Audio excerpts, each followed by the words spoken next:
So our first agenda items, we have our consent agenda. We had a number of first reads on policies and our prior minutes. Any questions or discussion around the prior minutes or any of the policies? Mary, you also have Emily on now as well, so you have 5 for Oh, purposes okay, of roll. perfect. All right, thank you so much, Morgan. So if there's no discussion about the minutes and policies, then we need a motion to accept the consent agenda. I'll make that motion. Thanks, Kat. By roll, Polly, Aye. Kat, Aye. Rick, Aye. Emily, Aye. and Mary is an aye.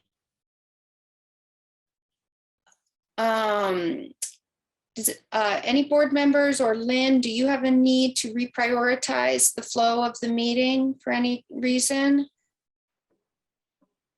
I don't have a need to move anything. I was just Okay. wondering if we could revisit the meeting time. I think we were supposed to do that like months ago and we just haven't been able to do that. Sure. Emily, you mean start time on the meetings? Yeah, we can, I'll circle back to that maybe under board business. Does that work for you? And you're able to stay for the duration. You don't have class tonight. Okay, cool. Yay, good. Okay, perfect. So we'll move on to our visitors and public comment. Morgan, anyone in the virtual, I'm just kind of scrolling through here. I don't see anyone from the public virtually. Correct. Everybody who's on is part of a school spotlight, at least at the moment. Okay. I do see 2 people at the emergency services building. I don't know if they're there to watch or address. Okay. Let's see. I'm trying to see the room. It looks like someone is getting up and would like to talk. Michelle Valancourt from Berkshire. Everything, you can hear us? Hi. Thanks, Yes, we can. Michelle. Good evening.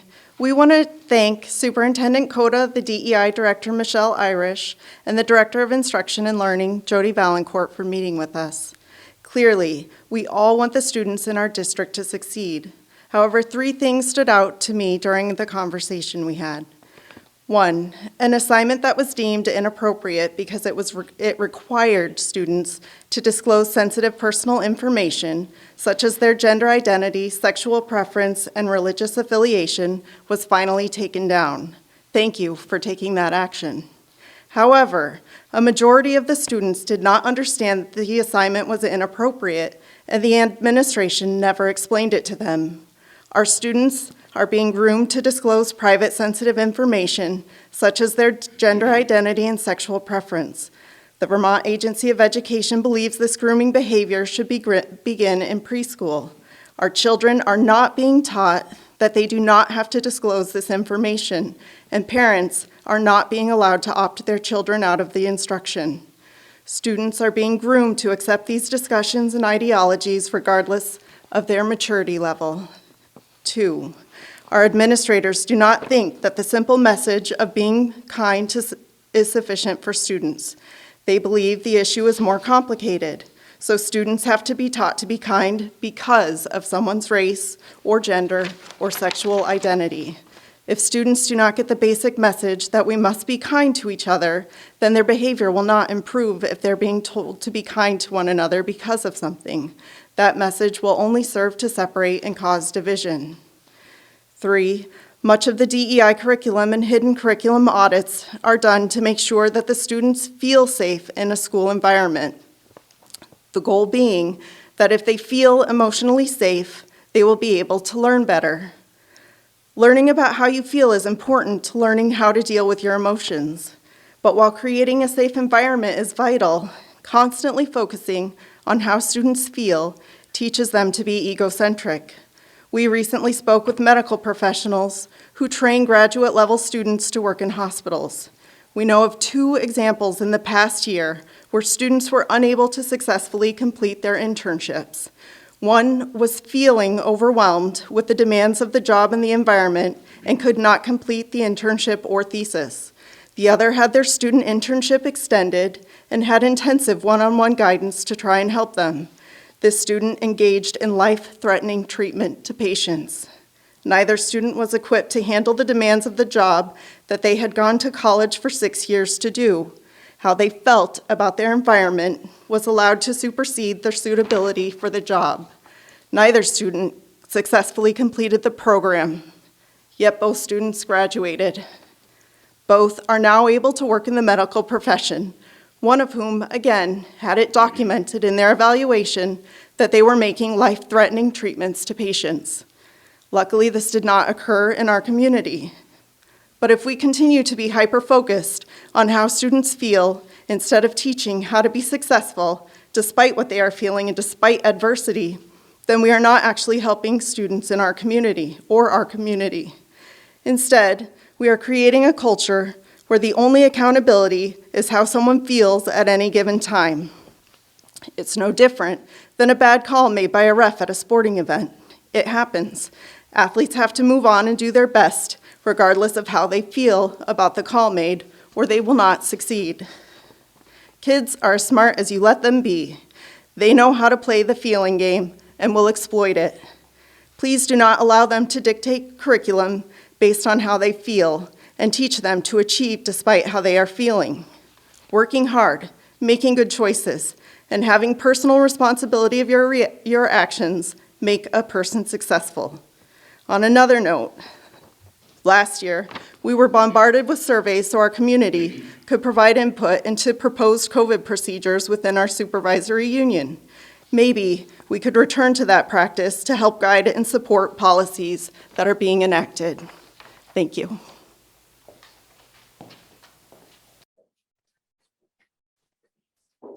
Thank you so much, Michelle.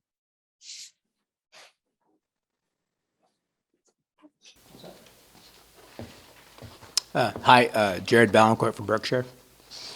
I also want to thank Lynn Coda and Jody Valancourt and Michelle Irish for meeting with us and trying to answer our questions regarding the FNESU equity program. We acknowledge that this is a mandated program that comes from the Vermont Department of Education. A lot was discussed involving equity. In our opinion, the majority of people agree with the goal of equity when it comes to accessibility. What we continue to have issues with is that gender and critical race theory concepts are introduced under the guise of equity. For example, in recent years, the education system has redefined words such as equity. It has tried to control language. It has redefined basic science so that a boy and a girl no longer mean what they once did, and tried to reimagine history by promoting a dishonest narrative that our country is represented as either groups of oppressors or victims. Children should be taught to treat each other with respect and kindness. We were told that it's not that simple to just teach kindness. We're also told that we must acknowledge biases and teach anti-biases. However, in doing so, you're teaching from biased perspectives. We do not send our kids to school so that they can be raised in whatever ideology the education system deems appropriate. We send our kids to school so they can be taught academics free from ideology.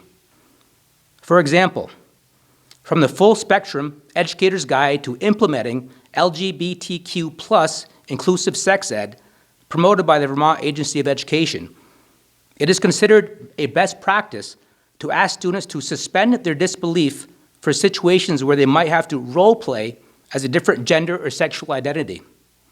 When discussing anatomy and physiology, it is considered exclusionary language to use the terms male and female.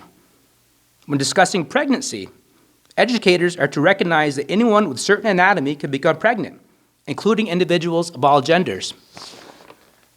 You can't make this stuff up.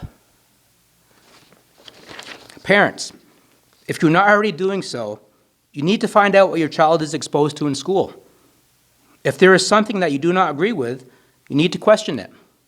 Talk to your child's teacher, the administration, and the school board if necessary. Parents need to speak up, because until this is done, your child will continue to receive an education that may not align with your values, or an education that may not prepare them for success after they leave school. When students graduate, creditors don't care how they feel. They just have to be able to pay the bills. Thank you.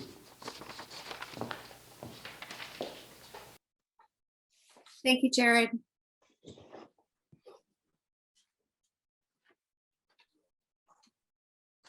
So it looks to me from my view of the public service building that there's no one else to speak from that space. Morgan, I see someone here with as Freckled Fox who just joined the meeting. Are you hoping to speak during public comment? And if so, we would need a name, please.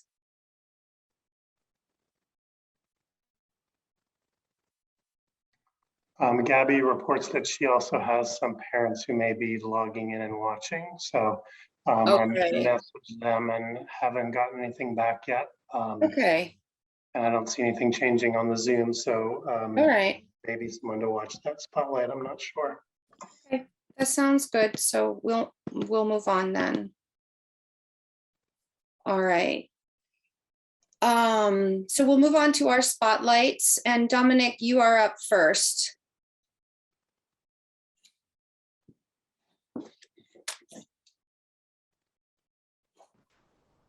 Okay, give me just 1 second. I'll share my presentation.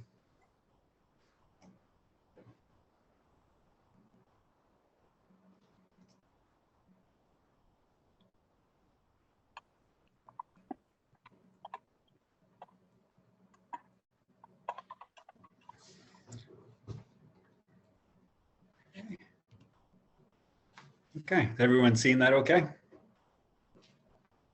Yep, looks good, Dominic. Okay, great. So just a little bit of an overview, touch on some of the highlights of things that have been going on the technology side of things. Here's just an overview. We'll go over where we are in regards to staffing. And every year I give a run through of how we are doing with the ERate and those refunds, and also talk a little bit about a tool that we're using called GoGuardian, and some plans for moving forward. So first, on the staffing front, it's nice to say we are fully staffed on the IT side of things. Adam Barkley was hired recently to fill the open Richford position. And we had Thomas Wagner that started here at central office in September. And so far, it looks like we are both great hires. We have no complaints, nothing but positive feedback on both of them. Okay. And if anyone has any questions while I'm going, feel free to jump in as I go or ask at the end, whichever works for you. So next category is ERate. I'll give a quick overview in case anyone's not familiar with the ERate program. That's a federally funded program to help schools with the expenses of internet access. So we can apply for refunds for both our internet service as well as any equipment that we need to provide internet services in our schools. So I did a little bit different format because I think maybe last year my spotlight was a little later in the year, so we haven't started the process for next year yet. So instead I focused on what we've actually received to date this year. And you can see, I won't run through every line item, but you can see there's a mixture of both the internet service and network access points and switches. And so we ended up with a little over 20,000 that we've received on the NMV side of things so far. And the Enosburg Richford side is at almost 24.5 there. And we were able to get a little bit back for our central office as well. You can see our total there at the bottom, about 46,000 and change that we were able to get back through the program so far this year.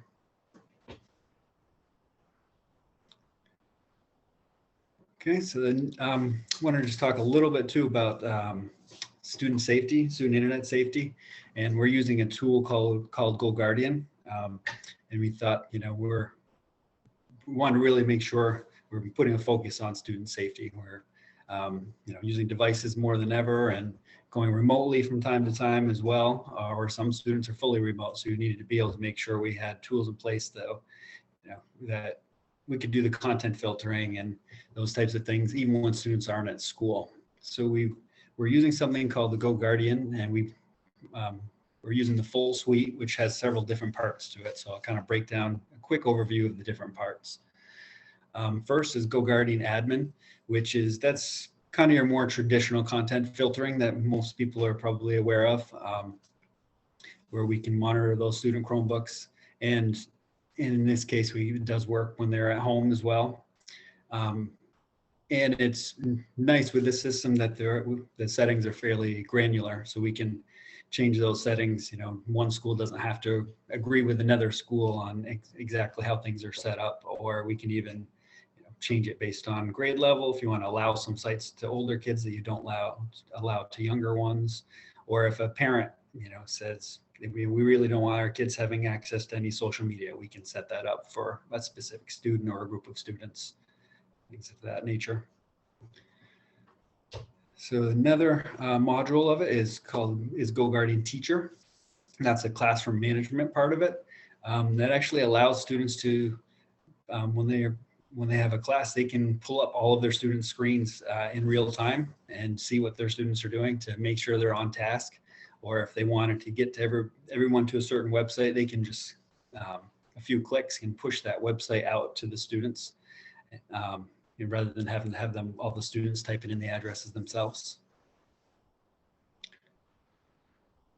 And another part that we're just starting to get into is called Beacon.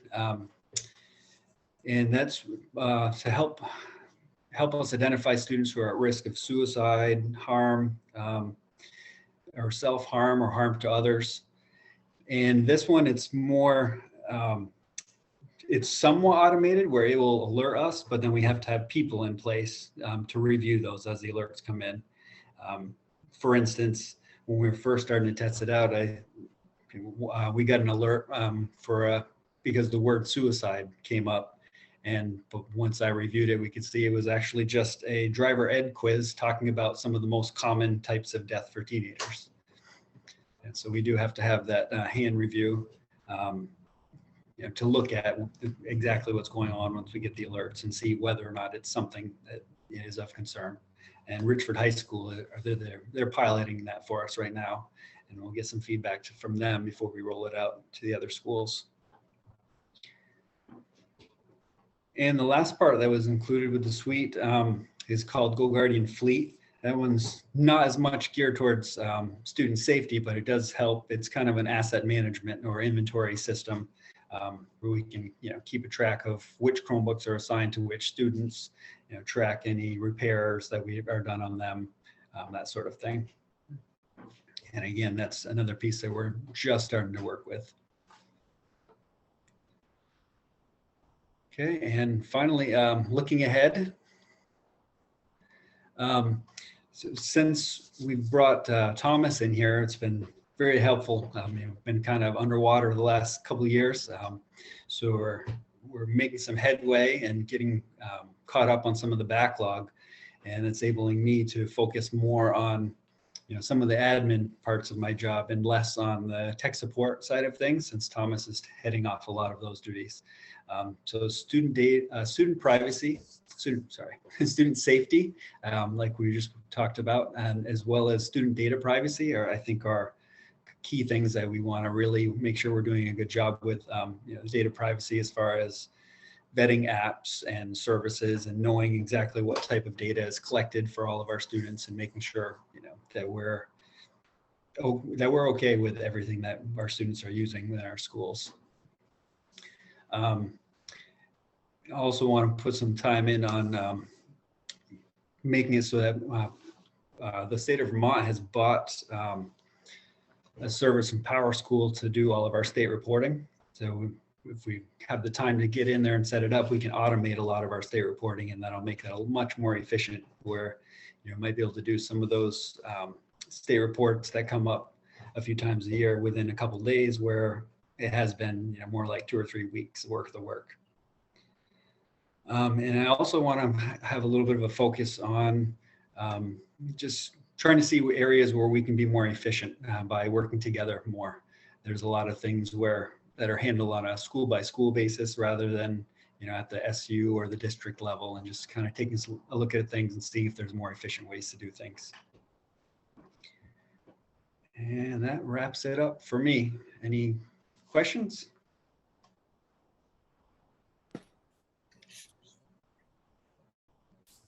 Thanks, Dominic. That's excellent.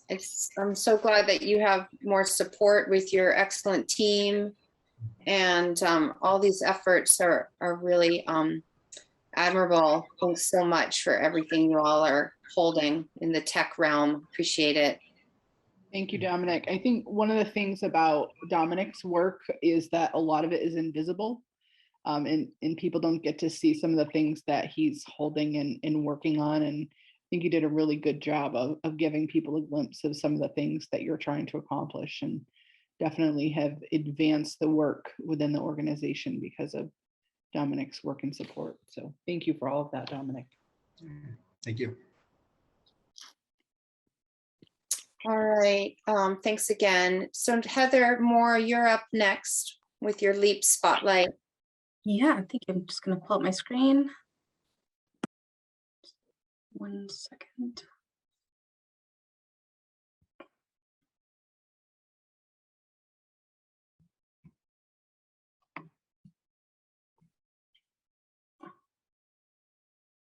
Okay, can you see it? Yes. Awesome. Okay, great. Yeah, so LEAPs, we started our year right in the summer, July 1st. I know I gave a kind of a report out for summer before, but just kind of a recap. We ended up having 6 sites over the summer. Part of it was pooling our middle school students together so that they would have a more robust summer program opportunity that seemed to have been so successful. Most of our sites were full and actually bursting. You can see from the pictures, there were some amazing activities that happened. Every site went on field trips to state parks. They did some canoeing and kayaking trips.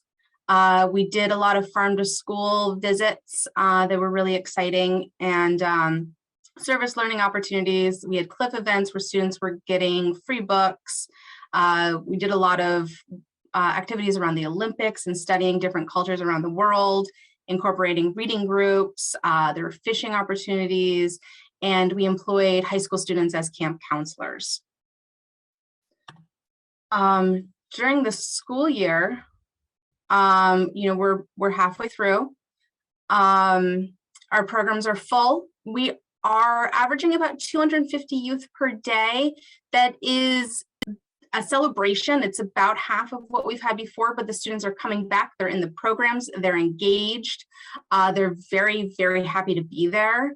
Our staff are really excited, despite all of the extra different kinds of work engagements that a lot of the staff members are doing with COVID response. I'm seeing really happy faces in programs, and we're back to our numbers aren't where they were pre-COVID, but our quality is where it was pre-COVID. We're having really engaging classes. We bought some robotics kits. Cooking is hugely popular right now, and one of the things that's really different about cooking this year is we found success last year with doing virtual cooking opportunities. We're doing them again this year, and we're combining different sites together. So for example, we have Enosburg High School and Berkshire students doing a cooking class virtually together, the teachers recording the lessons, and it's a whole family engagement opportunity. They are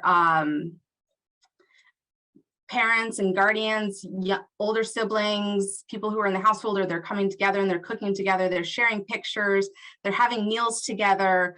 And we've also been hearing of staff within the schools asking for the videos themselves. And then for our own students, we are supplying the ingredients that are sent home with the students, but the staff are so excited about what they're hearing for recipes, they're actually buying the ingredients themselves and cooking it at home. All of the programs are still engaging heavily into farm to school. And this year we have a staff member, Rachel Huff, who is kind of being a traveling teacher, where she has one kit of cooking ingredients and she's going up to 4 schools a week doing farm to school and cooking opportunities. And it's really helping a lot with social emotional development and food sovereignty. We've also have some STEM stuff with the crickets, and 3D printing. Richford Junior Senior High School started a school climate committee. So they've been going around and like giving positive affirmations to peers and teachers. We've brought back gymnastics, and we've been doing some other online programming still, where American Sign Language has come in, so we can have students from multiple schools come together and they can take these courses. They stay after school, they log in on the computers, but they can all join together to participate in some classes that are really hard to get to some of our schools because of other logistics. Some other things with after school this year, we have had to close a couple of sites temporarily, but we're all open right now.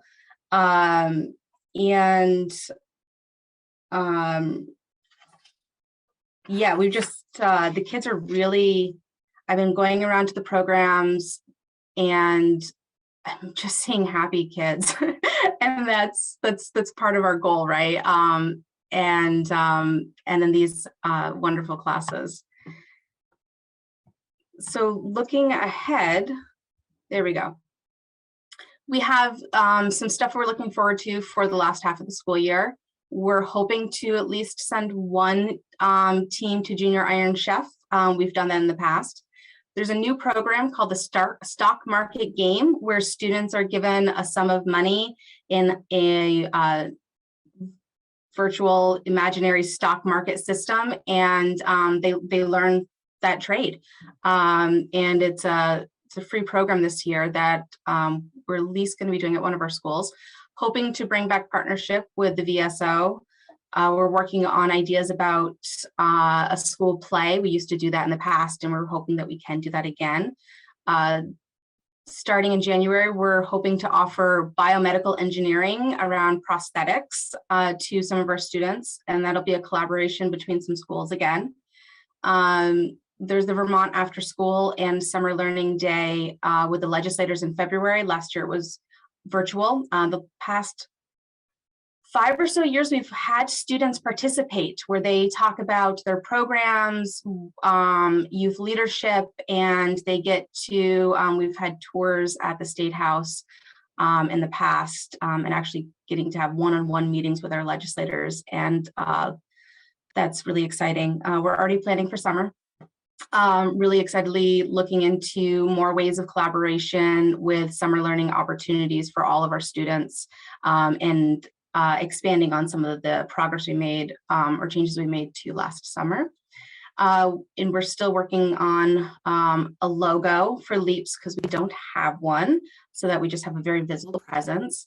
And in February, the grant for Richford Junior Senior High School to have their own 21C program is due, and making a lot of progress on that grant application. And I'm very confident about that. Some things you might not know about, like kind of some of the behind the scenes administrative stuff, how we connect to the school day and our accountabilities.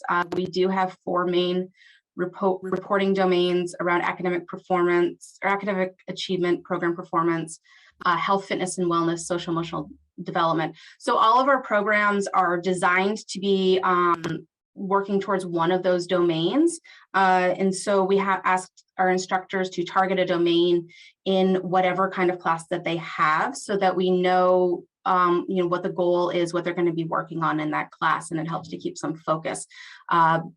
Recess, or we call it different things in different programs. Sometimes it's run and rest, or indoor, outdoor, but there's levels of social emotional development that we do in there. And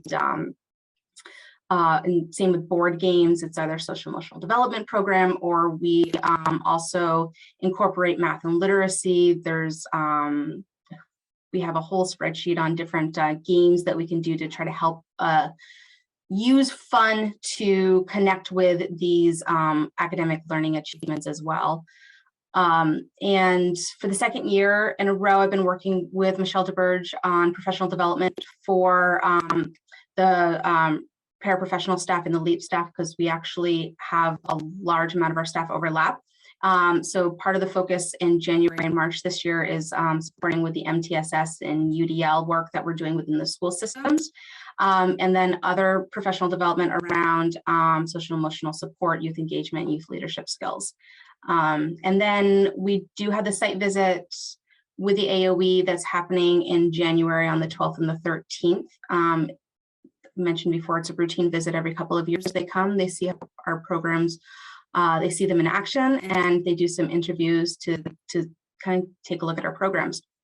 So in preparation for that, and while writing the Richford Junior Senior High School grant, we've been updating our handbooks this year and looking at our reporting goals to make sure that they're up to date and they're relevant with school missions, and where we are at with our programming right now, looking at our mission statement, working on the equity audit, and seeing if our programs are designed to be able to be of interest to all the students and their families. And then our annual program quality assessments that we do that are resulting in continuous improvement plans for each of the sites. And that is the rundown for LEAPS right now, and I'm happy to take any questions.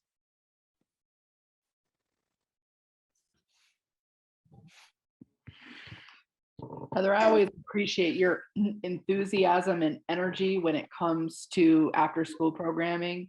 I think that, that I probably have celebrated this at the board level before, but, Heather is someone that at the state level has had opportunities to lead as well because of the work she's done around after school. And, I've been around for a long time at this point, and was here to see the beginning of after school programming in FNESU, and to see the evolution and the depth and rigor of the learning opportunities that students are having through LEAPS is pretty incredible. So those pictures really, they made my day. I'm sure the board appreciated it too. Yeah, thank you. And the staff, I just always want to bring it back, like the site coordinators.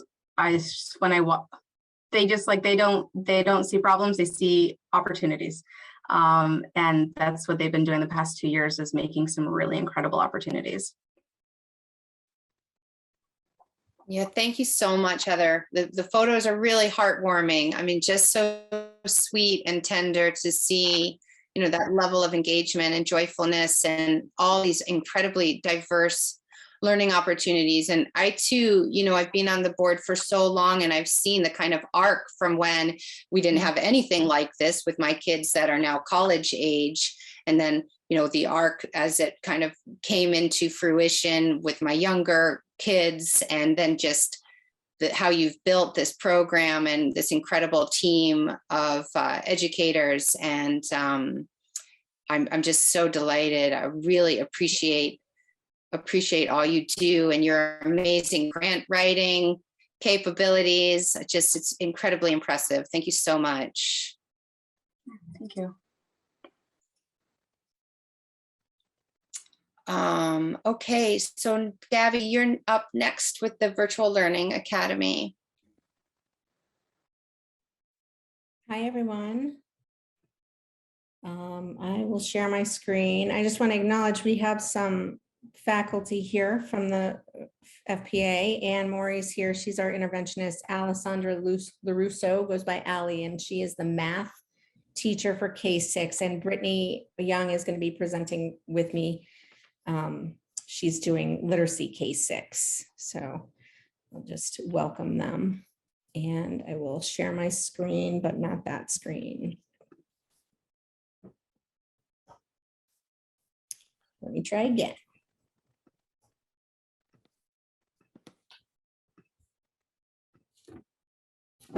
All right. So when we started this year, or at the end of last year, Lynn came to me and just wanted to brainstorm what we could do in thinking about the potential need for a virtual option because of COVID, but also a growing need for that families have to be flexible in their school structure. And so, I came back to her and I said, well, how do you think we might be able to scale what we're doing at the high school level with flexible pathways to meet this need and create a K-12 system that prepares learners for the portrait of a graduate work that we've been doing. So as we started the year, we really tried to think about how we could be flexible, but not optional, in order to personalize rather than focusing on the virtual aspect. And at this point, there's a variety of reasons that students are accessing our program. One is COVID. One is that some families want more flexibility in their lifestyle. We have some high needs special education students who would need out of district placements that are not available. And we have some students with medical needs that are keeping them from being in school. High school students frequently want to work, and that is really meaningful for them, or they want to move faster or slower in terms of pace in classes. So as you can see, there's a variety of reasons that people want flexibility and are accessing our program. We have 3 different structures happening: K6, 7, 8, and then high school. So at the high school level, we have students demonstrating skills and documenting those skills using the mastery transcript. We have students doing completely virtual options of this, hybrid options, and fully in-person versions. And there's a good variety of students that are taking traditional courses, both online and in person. They're doing projects and they're using other experiences like work to demonstrate and learn the proficiencies. The transcript does keep changing. I think many of you have seen an example of the mastery transcript, but I thought I would just post some visuals of what it's looking like these days. On the upper left-hand corner, you can see sort of a visual of the various skills that students need to master or demonstrate proficiency with. Bottom left, there's a list of courses, and the upper right is the sort of written out version, the narrative version of the skills that are required with some, if you hover over, if you're an admissions officer and you're looking at it, you hover over global citizenship and it sort of pops up with what the foundational credits are, how many advanced credits you can get, how many credits are in progress, that kind of stuff. There are also some really fun projects happening right now. I'm working with a student on a project about how do I make my writing more suspenseful? And she is working to gain the writing conventions credit, the advanced narrative writing credit, and the language analysis credit. And then there's sort of some other examples of things that are happening both at Richford and Enosburg.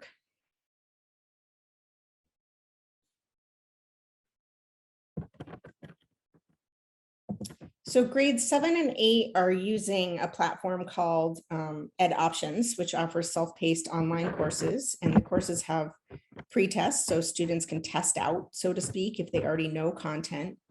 It offers multiple ways to get instruction, so they can have live classes, they can see recorded classes, and they can also get help during the day, like from a tutor who's a teacher in that subject area.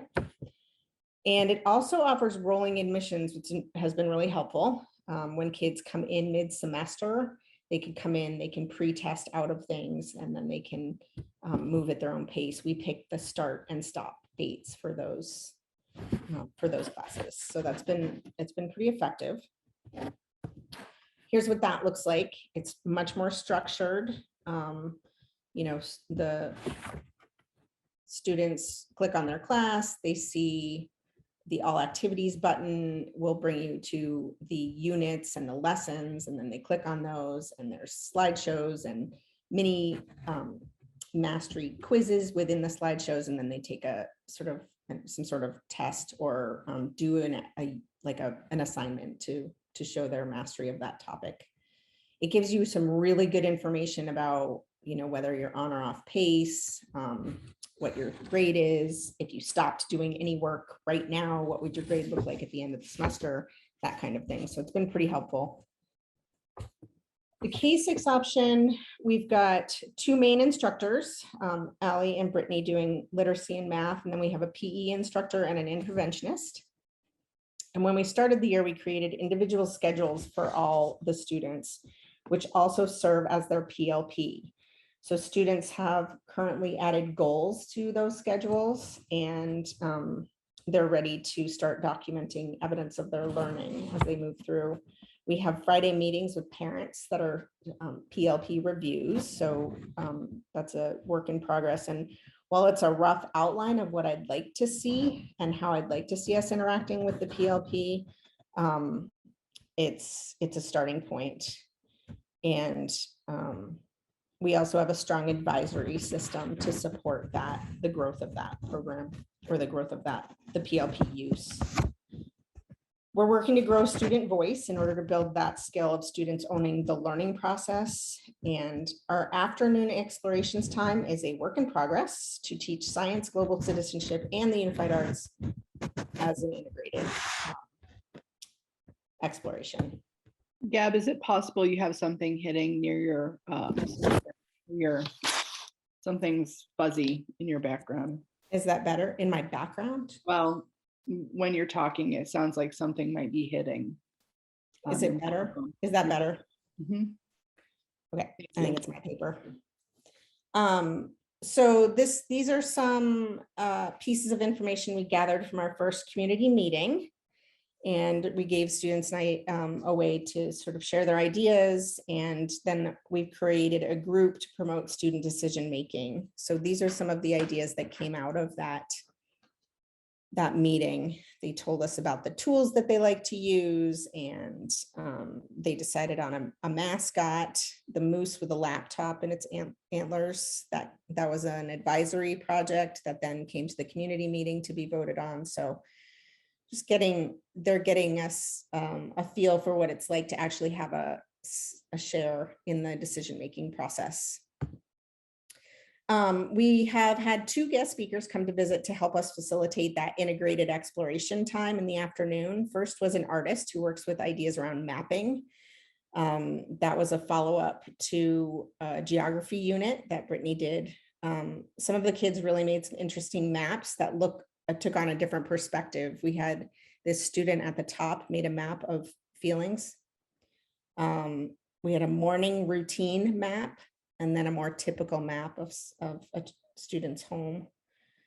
The second speaker we had was, he's kind of well known. You might have seen him on a Discovery show called Prototype This. And he shared with us his shop and some of his inventions and projects that he's worked on. And this was in preparation for our own invention convention, which is coming up at the end of January. The kids were definitely intrigued and inspired. And he fielded a lot of questions. Prior to this, they had been learning about the engineering process and prototyped their own pet toys. And you can see some of those pet toys on the left-hand side. We've got a cat toy, two cat toys, and a bird. I think it's a bird toy. It might be a lizard in there. That might be a lizard toy. That student has both birds and lizards. And next week we have a guitar maker coming to help us continue building on that unit. And I'm going to hand it over to Brittany, who's going to share some of the work that she's been doing with writing using through our PLC process. So I'll hand it over to you, Brittany, and I'll do my best. Thank you. So in writing, I'm actually going to focus today on grades 3 through 6. We just completed probably one of the favorite units of students every year, and it's a narrative writing unit, which we'll come back to again at the end of the year. And throughout the last couple of months, all students in grades 3 through 6, they created 3 writing assignments. And all of those writing assignments were narrative pieces, starting with a personal narrative and then shifting to 2 fictional narratives. And within those narratives, we're very consistent in using the exact same rubric every time. And in just a moment, you'll see the absolutely incredible progress that these students made. I was so proud of them. And for that, because it's the smallest group, I have chosen to focus on the 3rd grade, just so that it's not an overwhelming amount of data on the screen. So when we went through and analyzed all of the students' writing, after the first round, it was very clear that sentence structure needed to be looked at. We couldn't go into paragraph structure until we really focused on fundamentals in sentence structure. And then after completing their 2nd round of writing, it became clear that our next focus was going to be conclusions. The students had really taken a lot in on how to have a strong introduction and had improved tremendously on structure. So the endings were left needing a little bit more work. So that's where our focus went on round 2. And then with round 3, their writing organization has improved so much. Their language has improved so much. But we are now shifting gears and focusing more on the spelling piece. It was pretty evident that spelling is now the area that we need to look into a little bit more and dig into differently in each grade. But each grade, it was evident that spelling needed to be addressed more. And what was really exciting is how much the students celebrated after every single piece that they wrote. They learned from one another in so many ways, and not just through sharing out, but we learned how to do peer revisions, peer editing, and really engage in writing. And that made such a difference. Kids were inspired by different structures that they saw in other students' writing. Students who had never used dialogue before started using dialogue. Students who had really vivid language kind of blew the minds of some of our other students who were like, whoa, I want to use language like that. So it was really incredible to just see how much progress that they made from seeing each other's writing. And we used Google for this first assignment just because of the interactive aspect of it. Their next set of books, we're going to be using Book Creator, so they'll be a little more interactive and flashy. But for the first time doing it, we stuck with Google, and the students shared their documents with one another. And if you want to click on that first link, this is one 3rd grader's writing. You can see this is the first piece she submitted. It was actually one of the strongest round 1 submissions. So you can kind of see the structures kind of there a little bit on this one, but lots of run-on sentences. The flow is kind of there. So this student scored a lot of kind of that middle of the ground. If you go to the 2nd, you can see already, whoa, way longer, but still needing some work in organization, flow, and having it really make complete sense. And then here we go. This is going to blow your minds. After learning the full writing process and going through peer editing and revising, if you want to click on her final narrative, I did take the students' names out just for their privacy here, but here it is. This is her final piece, 100% without teacher support as far as the correcting and editing and revising goes. This was just through what she learned in class and the time she spent on it at home, as well as from her peers. And this was far more than what was expected for 3rd grade, but every student completed far more than what was expected. So they were given certain requirements. 3 to 5 paragraphs was the expectation. And as you will see in a minute, every student's writing far was beyond that. They got into it so much. And one of the big ways that we celebrated all of their work, if you want to go back to the original slide. Sorry, I lost it. Right there. Yeah, that one. Perfect. We created, oh, this is our data. Yeah, so this here, the first section shows you the third grade pre-assessment data. So this is the rubric grading for the pre-assessments. Red meaning they have not completed that skill. Yellow, they're starting to show some understanding of that skill. And then green is we have nailed it. They understand it. We're ready to move on. And you can see a clear difference between the initial pre-assessment and their post-assessment. It's pretty remarkable. Was that the next slide, Brittany, or did I miss it? There's one more link. As our final celebration, we created a school-wide FPA library. Right now, it is housing the narratives of some of our 3rd through 6th graders. It will get added to, they all created these book covers, and when you click on a book, you can click even just on the first one is fine, any of them. It'll open up that student's writing, and you can read their story. And their names aren't here unless they chose to have them. Not everyone's story is in here quite yet. But they were taking some serious ownership, and we're so proud of their work and proud to share with everyone else. So this is accessible to everyone in our program and beyond. The students, you will see, all chose very different information to write about. Their stories are all very different. They created brainstorming pieces, they created story arcs, they did character development.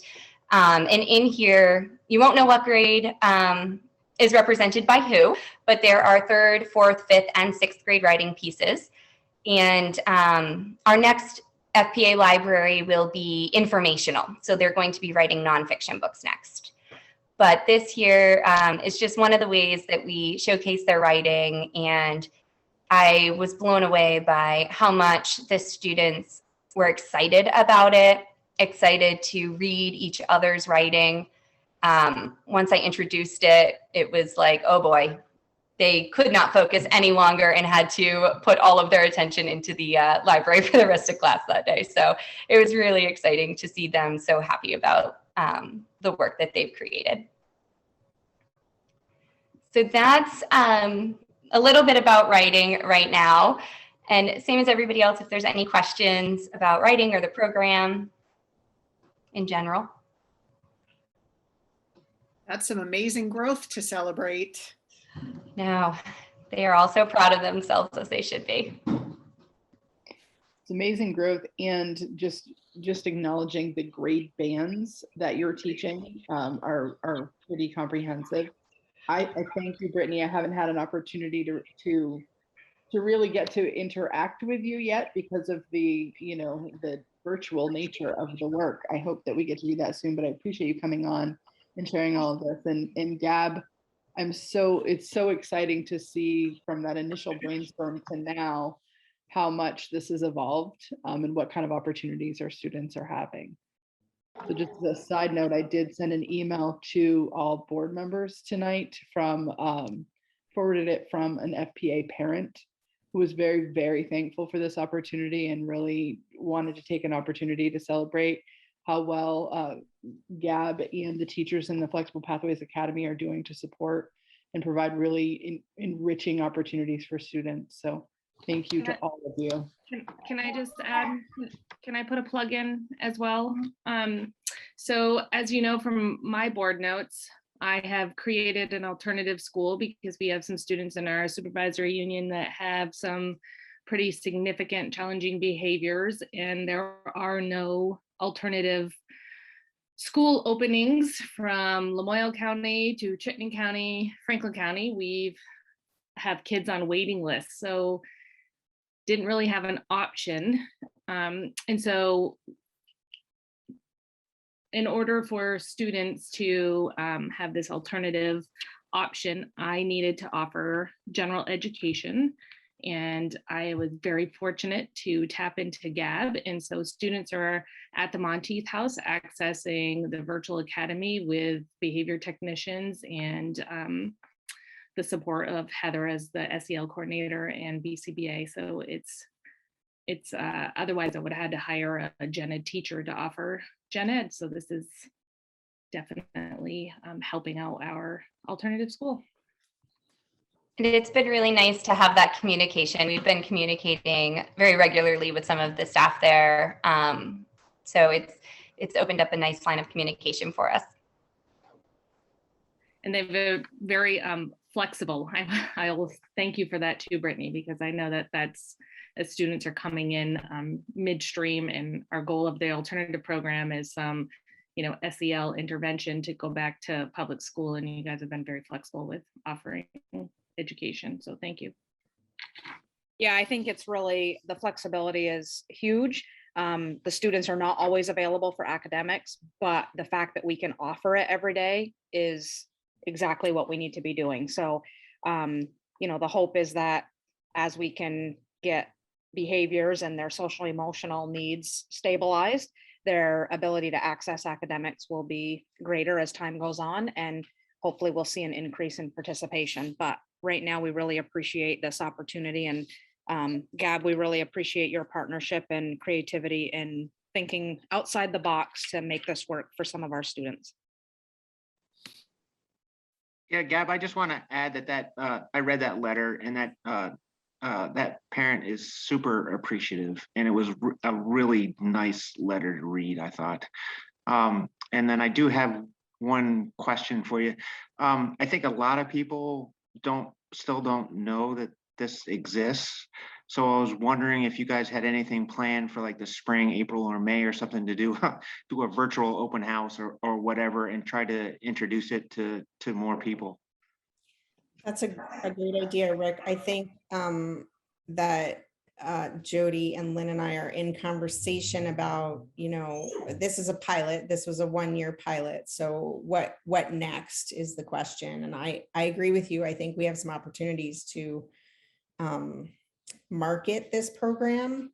I especially think the high school program, which has consistently been expanding all year long, we keep adding more and more kids, has some potential to bring in money from other choice towns.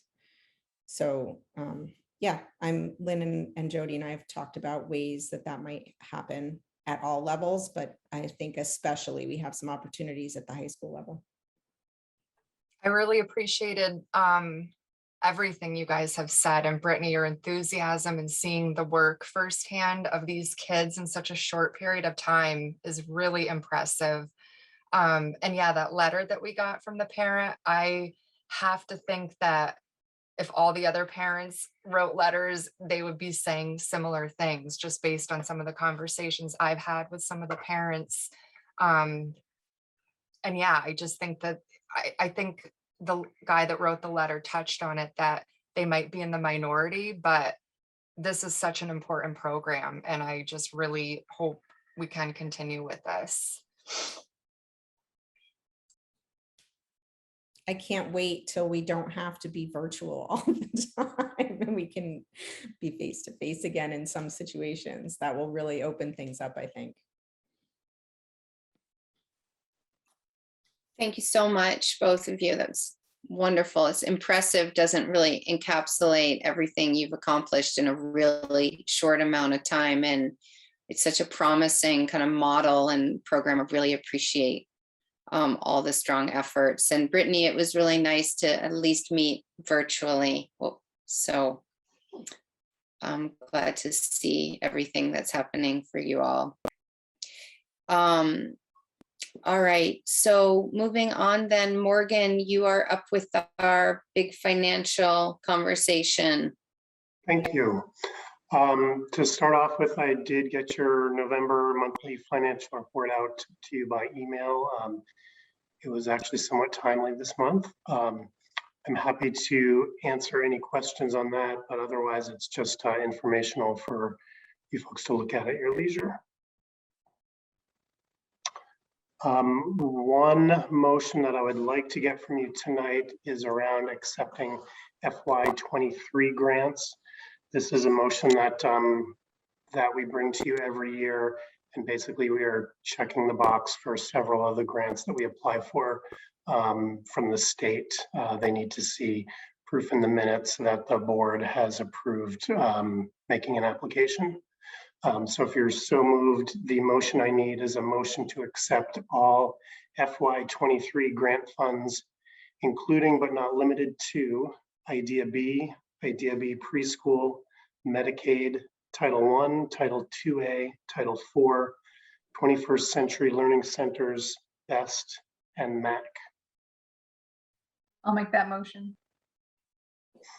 Thanks, Polly. By roll, Kat, Aye. Rick, Aye. Emily, Aye. Polly, Aye. and Mary is an aye. Great, thank you. And you know, it's getting kind of late and it's snowing here, so that's really all I want to talk about tonight, if you guys are all good with that. I will screen share in a moment, but before we get into the meat of the budget, I want to just give folks a sense of the timeline. I can't remember if everybody on the board has been through this at the SU level in the past or not. But the SU board, unlike the district boards, is just going to eventually approve a general fund expense budget. So there's no article on the warning that's tied to a revenue figure.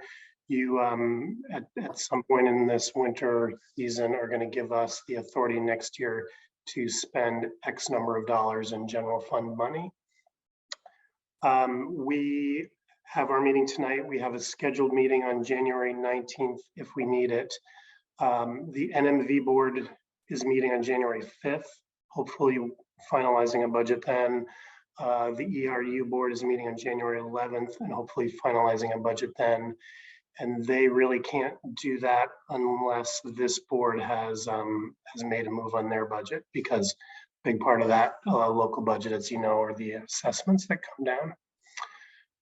So if we don't take any action tonight, we probably will want to talk under board business about a meeting potentially January 4th, which would be the day before the NMV meeting. So I just wanted to plant that seed. But again, Morgan, can I interrupt you for a quick question? Sure. So what would, I mean, we'll get into the budget and you'll let us, are there kind of obvious things that would preclude us from being able to accomplish that tonight, so we're well in advance of the district meetings? I don't think so. So what we'll talk about tonight is really the programs and what we want to spend money on. And we still have a lot of holes, which I'll go over in terms of how much revenue we're going to be getting from the state. But I think at this point, if special ed revenue comes in higher or lower than we think it will today, unless you tell us we want you to add this program or we want you to axe this program, we're not really going to be doing much other than nibbling around the edges on the expense budget. So I'm certainly comfortable with us leaving the meeting tonight with a budget motion. And I think most of you have done this with us or are comfortable enough with us that if if the sky really starts falling in the next 2 or 3 weeks, we would rather warn another emergency SU meeting than to have you complain about the assessment at your next 2 district meetings and potentially not pass a budget at those. So I don't think there's any reason that you can't warn a budget at the end of tonight. Okay, thanks. Sure. So I will share my screen.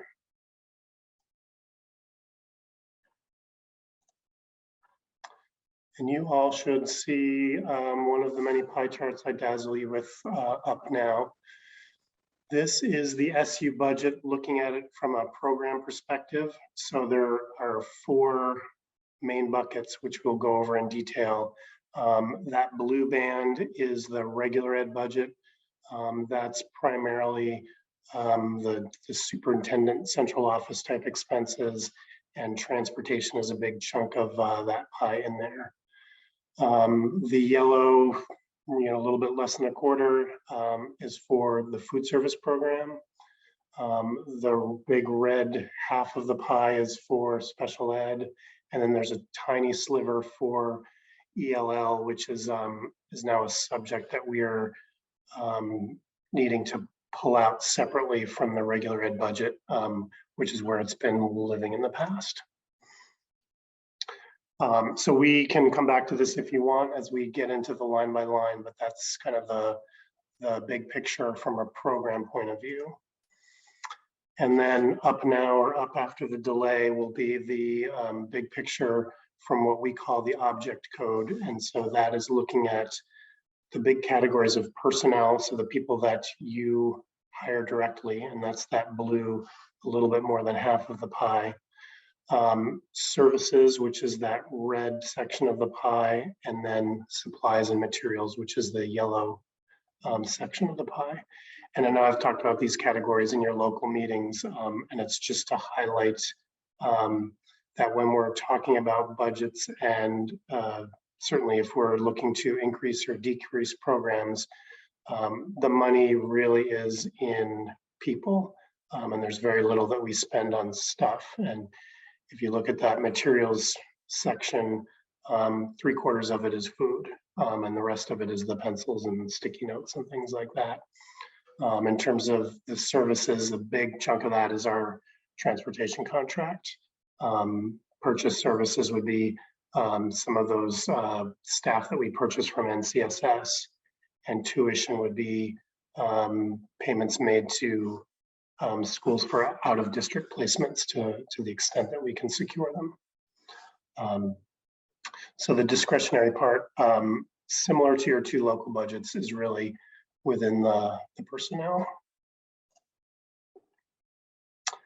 And then we went over this format last month, and we'll do a walkthrough again this month. This is similar to how we present it for your local budgets. And I will go through this section line by line and just tell you who and what is in there, and why some of the big moves are happening. And then I did email you with the line by line detail, and we can go into that if there's time and interest. So in the regular ed section of the budget, this first line, improvement of instruction, is curriculum work and professional development. So in here, we've got Jody Valancourt, we have Sharon Wright, who is your new teacher mentor, and then we also have some of the professional development programs that the central office staff take on. General administration is, I think, what it sounds like. That's more of the traditional superintendent type roles. So Lynn's salary is in here. Courtney Fletcher's salary is in here. Half of Doreen Clark is in here. And then much of the non-technology expenses that we spend in this office are also located in that line. There is a big drop here because in the past, we had counted human resources and technology in this section of the budget. And with that new chart of accounts that I've talked to you about in the past, we're needing to move that down 2 lines to central services. So that's not a change in people so much as a change in where they are in the budget. The school administration line is for Melissa Wood, who's your early ed coordinator. And then we've got some non-personnel expenses for the early ed program in there. The decrease here is largely because when we went to budget last year, we had anticipated this being a full year position. And then when we hired Melissa, she started at 3 days a week. And next year we have her bumped up to 4 days a week. So maybe we'll do kind of a brief pause there. Any questions on that? So that's this, the 63 is where we're at. Central services, the next line here. As I mentioned, technology and human resources are in that line now, as is the business office. So we've got, I'm in here with the 3 bookkeepers. Jamie is in here, Dominic, and Thomas Wagner are all in here, as well as the technology purchases that we make at the SU level.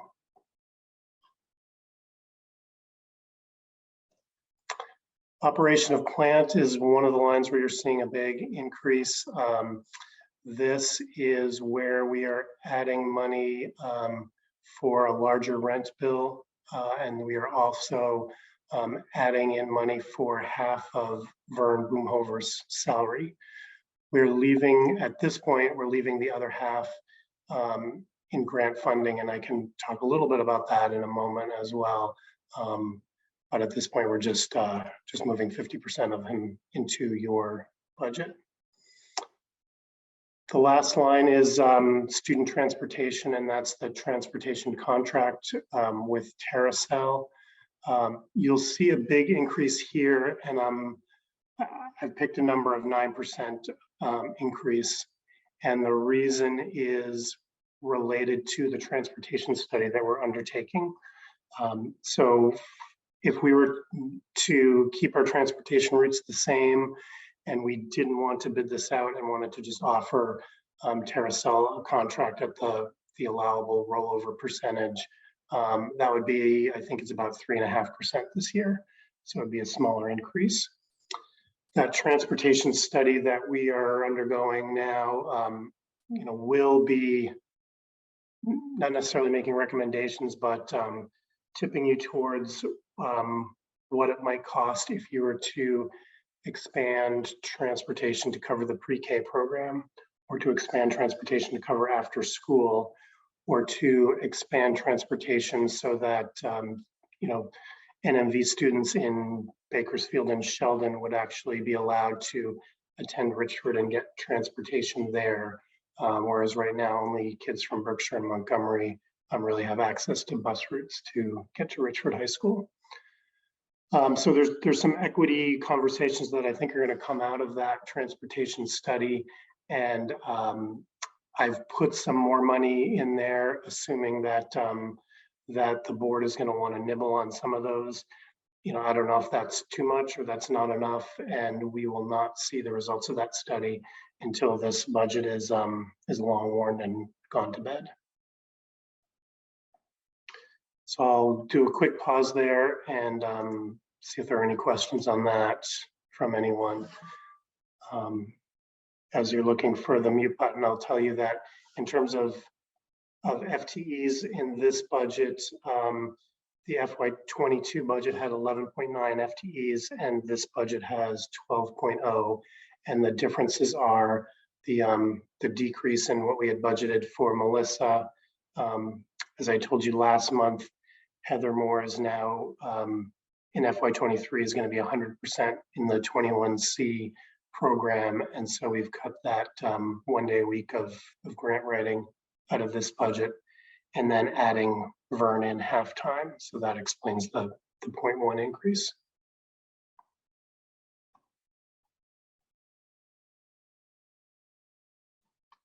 And then in terms of kind of previews of coming attractions for this section of the budget, we are anticipating that next year we will be wanting to bring the rest of Vern into your local budget. We are hoping to cover him out of ESSER 3, and that grant has not been approved yet. So we may need to do some quick change in the budget and do that sooner, but we do think we're going to be able to justify his work on HVAC in the schools under ESSER 3. And then Michelle Irish is currently paid out of ESSER money as well. And at some point, assuming we're continuing with that position, we will need to bring that, hopefully in maybe a half-time a year into your local budget.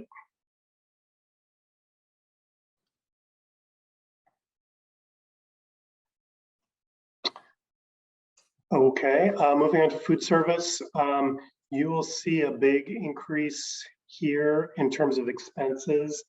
And I think this is one of the softer places in the budget in terms of the projections that we're trying to make. We're anticipating a normal food service year next year, and what that entails in terms of reimbursements and number of meals. We are already seeing big increases in food costs, as I think is in the news everywhere, and so we are trying to get ahead of that in terms of estimates on where that's going. And then we, as you'll see later, we're guessing on revenue because we have had, since COVID, we've gone to this everybody eats for free and higher reimbursement model and have been riding that through the summers. And we know at some point that's going to end. We're assuming it's going to end for next school year. We could get lucky and run that out for another year, but we're not budgeting for that as well, for that at this time. In terms of the number of humans, we are up a total of 4. 3 of those are moving the Sheldon staff from the Abbey contract into your local budget, so no additional personnel. And then we are proposing in this budget hiring a full-time sub and having that person on payroll that we could deploy rather than scrambling every day to get a sub.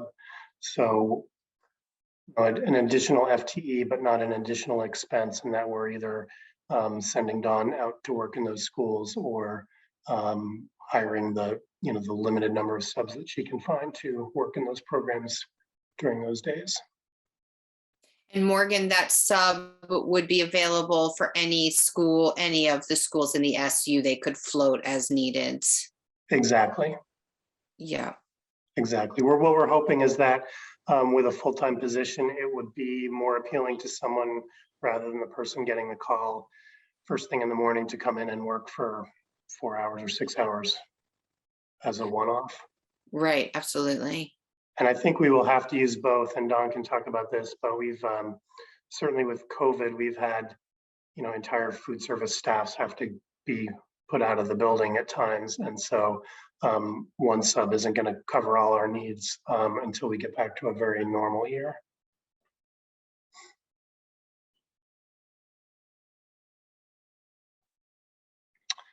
Special ed is the next section of the budget, and this is changing pretty dramatically as well. The way that I've built and presented the special ed budget in the past sort of buried in some of the federal and state grants that we know that we're going to get each year. And so I presented that bigger, you can see that $5.8 million budget in years past. And then I've shown a lot more revenue because I know that we're going to get those federal grants. We're really being required by this new chart of accounts to track those separately. And so what I've done this year instead is I've said, okay, these 5 staff, let's say, are going to work under the IDEA-B grant. I'm taking those 5 staff out of your expense budget and out of your revenue budget. And so that's really the driver for these big red numbers that you see in this section rather than any programmatic changes. So in terms of, that said, in terms of teacher types budget to budget, we still have basically the same number of people one year to the next. Quickly, we've got a district evaluator. We've got someone who's in charge of out-of-district placements. We have 25.4 building-based special ed teachers, 4 BCBAs, 3 psychologists, 7 speech people, and then a 3/4 time OT person. Those numbers aren't changing. Some of those positions are still unfilled. Michelle's been having trouble topping up her staff as we have in many positions across both districts. But in terms of budget to budget, we're keeping the same number of and those folks are scattered in the direct instruction line, student support, and improvement of instruction. And in student support, that's where the speech people, among others, have resided in the past. And that big decrease there is me pulling those out and putting them in the IDEA-B grant. Much of the drop in direct instruction is me pulling out some of your early ed teachers and putting them in a triple E grant, so sort of off your books. General administration would be Michelle Taberge, Robin Gagne, half of Doreen, and then some of those global expenses that are cost to the entire SU program that we don't charge out to individual buildings. And then student transportation includes costs of getting some of those kids to their outside placements for the students that we're not educating within our buildings. So again, at this point, no real programmatic changes. As I've tipped in both of your district meetings, there's still a lot of uncertainty around paraeducators and how we're going to handle them. We know that they're in your local budget, so if we move them here, even mid-year next year, it might be us coming to the board and saying we're going to need to increase your assessment, but we're going to be decreasing your local budgets to cover them. And if we get any information on that prior to having to put the budgets to print, we can deal with it at that time. Any questions on that, or Michelle or Robin, any chiming in you want to do?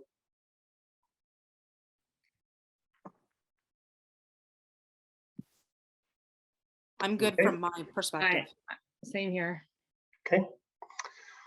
The next section is the ELL portion of the budget. We had budgeted a 0.2 person last year and actually ended up hiring someone 2 days a week, so it moved up to 0.4. What they have told us is that the need is a lot greater than we had anticipated. And I think that's part of the changing demographic, but it's also part of having somebody whose job it is to identify those kids, working a little more diligently on that. So we are proposing that to increase to a 1.0. Not a huge amount of money in the scheme of a $10 million budget, but that is one area where we do have a programmatic increase here.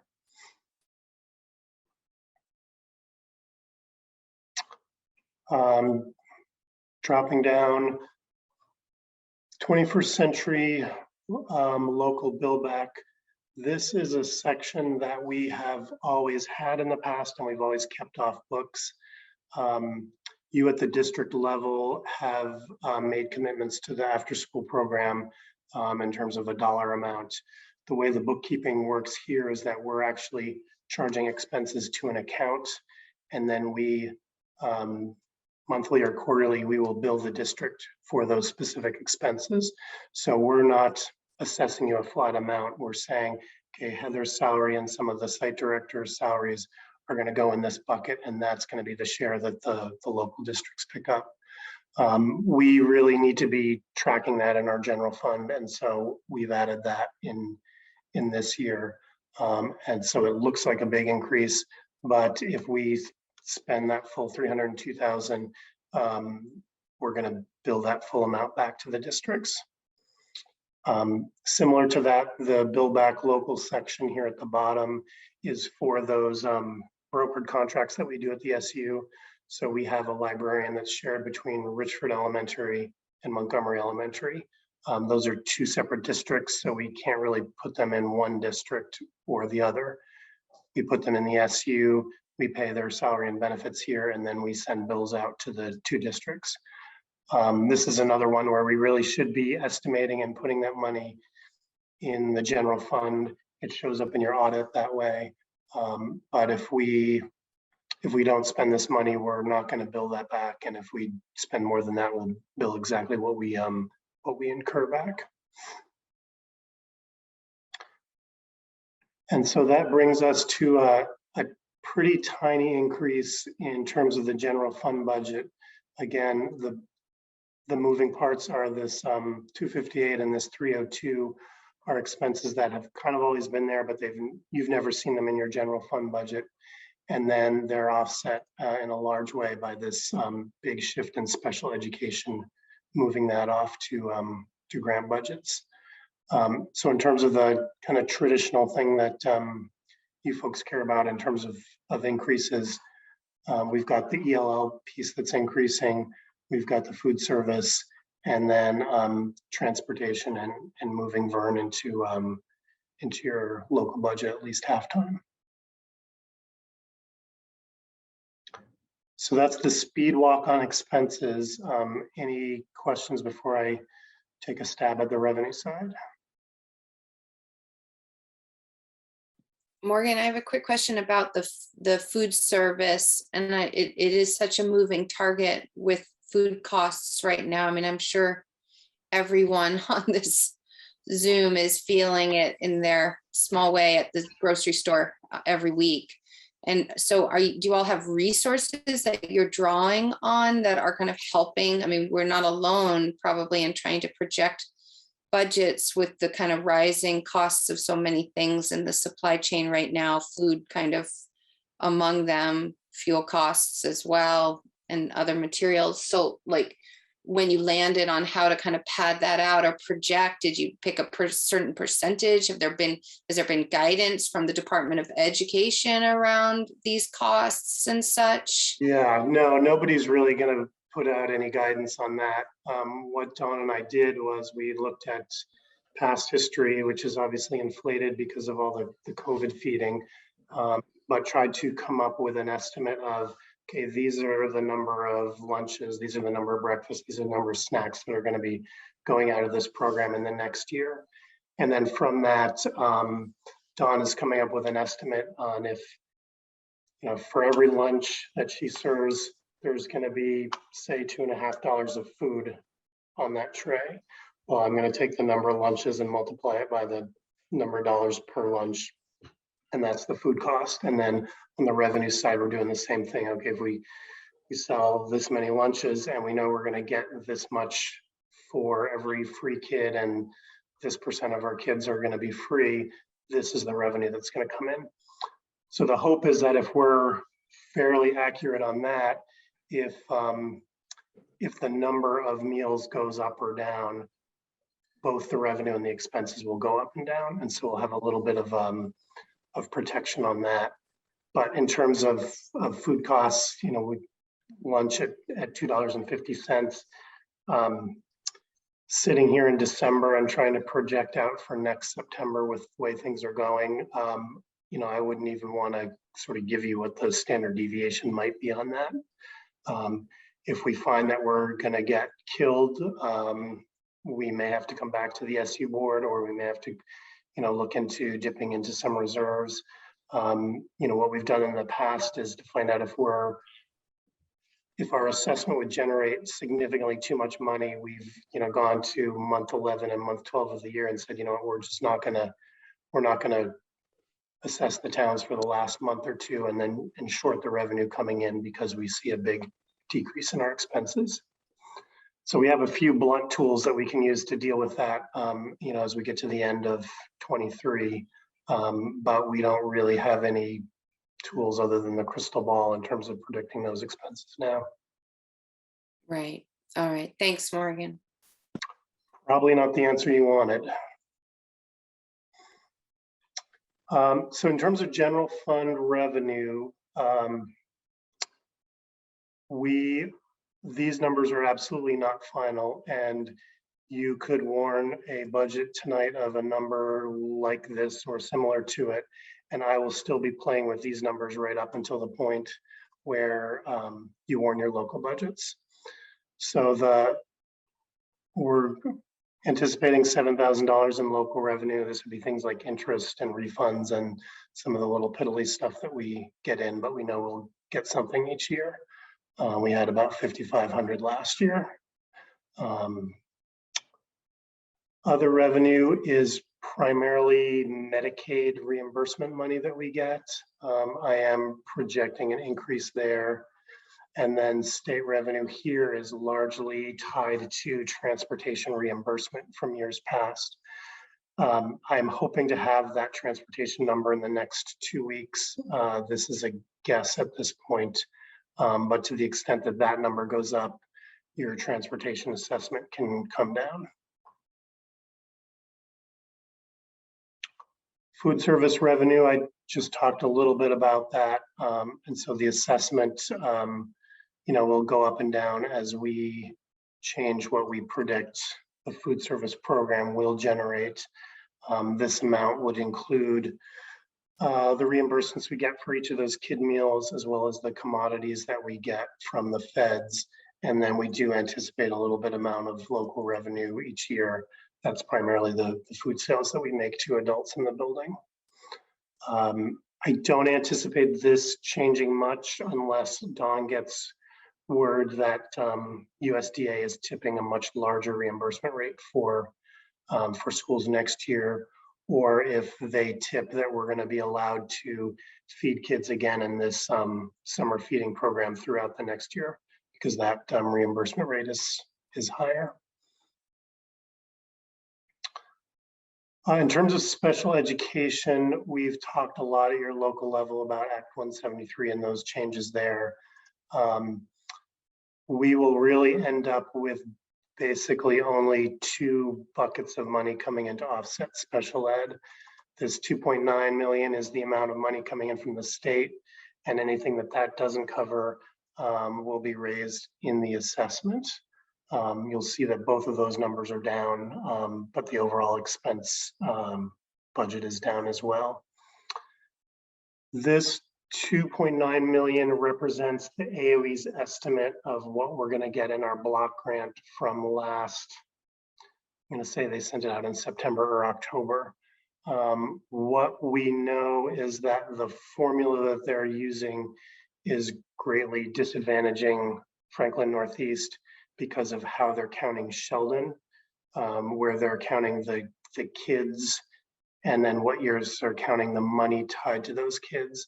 And it's not very interesting, and I can explain it to folks offline if they want to hear it. But basically what I've done is I've pushed back against them and said, I think your formula is wrong, and here is, here's a rough idea of what I think we should be getting. They get to work behind the curtain and see what their formulas say. But my gut tells me that this should be about $400,000 higher based on the initial numbers that they put out. The 2 answers that I'm anticipating could be either they come back and recalculate it and say, yeah, you're correct, or they come back and say, the way that the law is written, we can't do anything, and yeah, you're kind of screwed out of $400,000. Too bad, so sad. But if we get any good news on that, if that goes up 400,000, then the assessment will go down 400,000. There is also a chunk of change that you get for reimbursement for high-cost kids. So those are the ones whose placement costs more than $65,000. I have not put any money in for that yet because you need to back out this block grant first. And so I don't feel like I have the data to do that. But I will say, even if they come back and they say you're getting 2.9 and you're going to like it, I will be adding at least some money in here for that extraordinary reimbursement. So the assessment will drift down a little bit because of that. Morgan, can you clarify again? I thought that generally the weighting study was going to be favorable to the district. So this is news to me. This is the first time hearing about the issue with Sheldon. So can you, because that's going to obviously ripple into our local budget discussion in January. And I feel a little caught off guard about that. So a couple of things on that. This is part of Act 173, but it's distinct from the weighting study. So the weighting study is really looking at the magic that goes into calculating your equalized pupils based on the draft report that came out. And I tipped this to the ER board last night. Really, no matter how they calculate it, if they stick to one of the recommendations from the weighting study task force, it's pretty clear that we've been on the wrong end of the stick for the last 20 years. And once they finally do correct the weights, we're going to see a lot more revenue for the tax rates that we've been putting out on our tax bills. So that is going to help. When that helps is still unclear because we don't know when they're going to implement that. The sooner they implement it and the sharper the curve to get there, the better off it is for us. In terms of the special ed block grant, my gut tells me that 3 years out, we are going to be better off because of that, because of our spending patterns and how that block grant is going to work. The way that they're getting there in the transition is looking at, basically old data. So expenses from 18, 19, and 20 and coming up with an average there. And then looking at the number of kids, I think from 19, 20, and 21 and saying, okay, we'll get you to this block grant, but we're going to ease you into it. And we're going to look at this spending that's now in some cases 6 years old and includes a time when we were not paying for Sheldon kids. And they're going to, divide that by the numbers that we have now that include Sheldon kids. And so getting an amount that's kind of artificially small for us, especially, but what I'm hearing from across the state is that everybody is feeling that pinch, and they're saying because of the way they wrote the transition, until we get to that block grant, everybody is kind of taking a hit in that first and probably second year. If they were to do the weighting study and Act 173 implementation both this year, the losses that we're seeing under the Act 173 transition would be lost basically with the gains that we'd get out of the weighting study. Lynn or Michelle, I don't know if you want to add any of your own blah, blah, blah to that. I think I've hit all the major points, and it's definitely inside baseball, but those two moving parts are kind of separate. I'm going to talk a little bit more about that, Mary, under my report as well, and I can send it off to all of you so that you could see how those two different pieces play in the law. Okay, but it's a temporary situation. Yes. But not an inconsequential one in the short term. Correct. And it's not inconsequential for, I would say, most districts across the state, because everyone has seen rising special ed costs. And so we're comparing what we got last year in FY22 to an average from 18, 19, and 20. And the inflation factor that they have is not significant enough to keep up with where special ed has been going. So that's a statewide phenomenon. And then the treatment of those Sheldon expenses is a just us phenomenon. And hopefully we can get rid of that one before your warning budgets. Okay. Hey, Morgan, the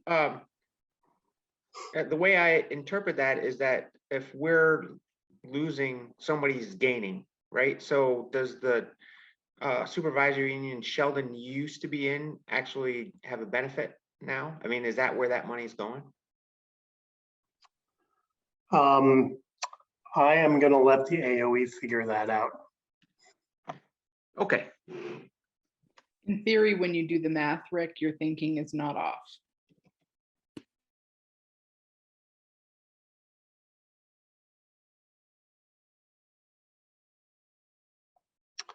So the rest of the revenue discussion on this page, the 21C revenue line, I talked about that. We're just going to collect what's actually spent on behalf of the districts.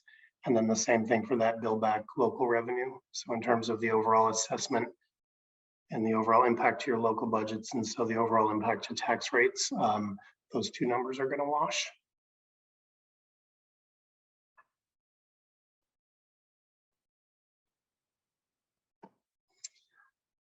So with a lead in like that, does anybody want to do the line by line run through? I have also sent by email a list of the staff that are included in all of these budgets, and you can kind of crosswalk them based on the account codes if you're that interested to see where people are popping up in different parts of the budget, or I'm happy to talk about that tonight or offline. I don't have any concerns. My only concern was the food service as well, which I was glad Mary asked for some additional information, and it is what it is. And looking at the bottom line increase, I really don't have any concerns to go into more detail personally. I don't know how other people feel.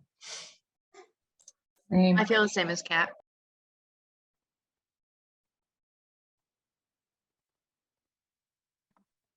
No, I'm fine. I'm fine, actually fine with everything. We are gonna have a conversation when the transportation report comes out. We are gonna have conversation about that, right? Yes, I don't think that'll be game ready by your January meeting, but I'm hoping by February. Okay, and then are we at some point gonna talk about paras or no? I mean, not tonight, but sometime in the future about where para educators are gonna end up? Yes, I don't know if Lynn's gonna start that conversation tonight. I think the other thing that's going on in the background, and I don't know if this needs to impact our timeline or not, is that there are certainly some districts out there who are advocating for another delay to Act 173 implementation. So this might get kicked down the road for a fourth time.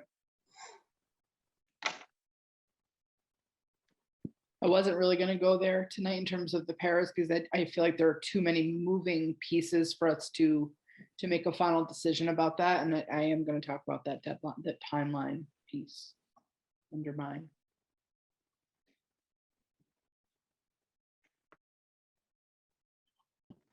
So Morgan, it seems as though you feel relatively confident that we could move forward with the budget as it stands, which would greatly aid the districts, both districts, in their process in early January.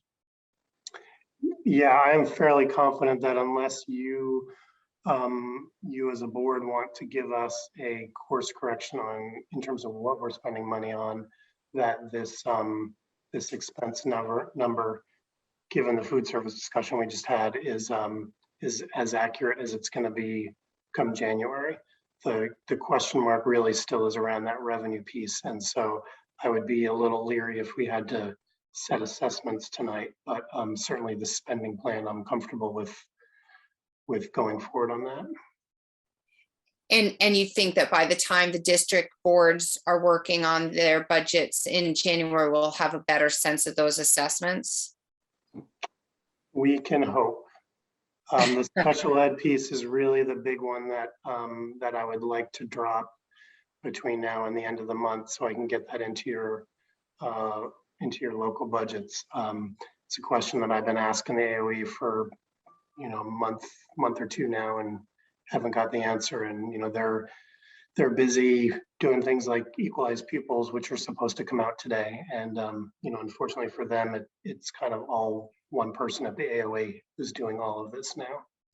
So yeah, I'm hopeful we'll see something in the next 2 weeks, but I wouldn't bet the $10 million budget on it. Mary, we're definitely going to have more. We're going to have, the CLA and equalized pupil numbers and some of those known factors, but the legislative session doesn't start until early January. So we might not have the answers on whether or not we're going to be in a reimbursement model for one more year, if we're going to be shifting to the census block, or whether waiting is going to play in. So we probably won't know that at that point. So there's a fair amount of uncertainty with budgeting with this level of unknown this year. Or everyone across the state is right. So what you're looking for a motion tonight is whether we approve the expense plan. And I feel comfortable with the expense plan. We know where we've added people. We know what the need is for adding them. So I feel comfortable making the motion if anybody else has any conversation about it, but I feel comfortable making the motion on that expense plan for the budget. So the motion would read, motion to approve the FY23 Franklin Northeast Supervisory Union General Fund budget of, and then your number here. The 10 million. What I've got up on my screen still is 10,245,801. You could round that down to 800 and we could probably find that dollar too. I could ask fiscal ed. All right, so that's the motion on the table then by roll. Polly, Aye. Kat, Aye. Emily, Aye. Rick, Aye. and Mary is an aye. And I'd say that's enough from me unless you have any other questions. Well, I had one question, Morgan, just kind of tangential to what we were just talking about as far as, what Lynn was just talking about, do we want to preemptively reschedule, push? I mean, in the ER board meetings a little later than ours at NMV. If it's not likely we're going to have all the special ed and some of those revenue numbers by early January, do we want to consider pushing the NMV meeting just a week or two later in the hopes, or does that kind of complicate things in other realms as far as the budget and warning it in time for the annual meeting? So good question. I think what we've done in the past is for those early meetings is almost done kind of a contingency budget vote. So we would, when we meet on the 5th, I think it is, we would warn a budget. We would have some assumptions on things like for NMV, it would be both the assessments and where I think Enosburg Richford tuition payments are going to end up, where their tuition rate's going to end up. So we go forward, we warn that budget. If Enosburg Richford throws a curveball on the next Tuesday and changes their high school tuition rate dramatically, or if we get some radically revised revenue numbers which allow us to change the assessment rates from the SU, we could warn an emergency meeting at that point. And I think we have about until the 17th or 18th where we would need to be final, because we actually have to get the warning posted at that point. All right. All right, you hear that, Polly and Rick? Okay. Sounds like a plan. Thanks, Morgan. So Lynn, you are up with your report. Okay, I'm just going to set it up so I can share my screen. Do you see something that says FNESU Superintendent Report? Yes. Okay, is that all you see? Never shared in this format before because I still want to see my notes. So I might do a fast walk through this because of where we are with the time. So I'll go through some sections. I do have some information about the legislative session that I'd like to share. And then I want to go a little more in depth about 173. I'm going to go kind of fast, but I will send board members the slideshow so you could take a look at them. And then if you have more in-depth questions, you can absolutely reach out and you can tell me it's too fast and slow down. I'll take my lead from all of you. So first step, let's talk about personnel. So we have some hiring that we would like the board to approve. So we have hired Denise LaValle to serve as an, oh, I lost my place here. An early childhood special educator, Melinda Jerry to serve as a math interventionist at Richford High School. So we're looking for the board to make a motion to approve hiring for those two. I'll make the motion. Thanks, Rick. Polly? Aye.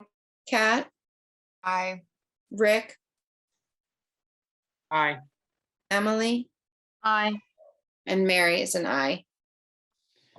We have no resignations. We do have some retirement notifications. So we are losing Diane Kane. She is retiring. Jane Albano Also retiring both are special educators, and longtime Enosburg food service lead Erlene Bosley has also given her retirement notice.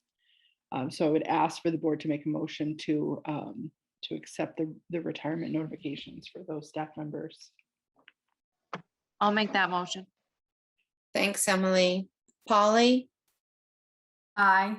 Kat, I Rick, Aye. Emily, Aye. Mary is an aye. So I'm not going to read through all of these, but we still have several positions that are open throughout throughout FNESU. Some of them are for now, some of them are for next year.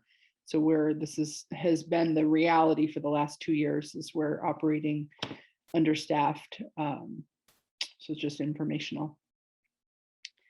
You have a request under other, Janessa Swainbank, who is one of our family engagement specialists, is getting married next school year, and she is asking for the board to allow her to bank her personal days from this year to use next year when she's getting married.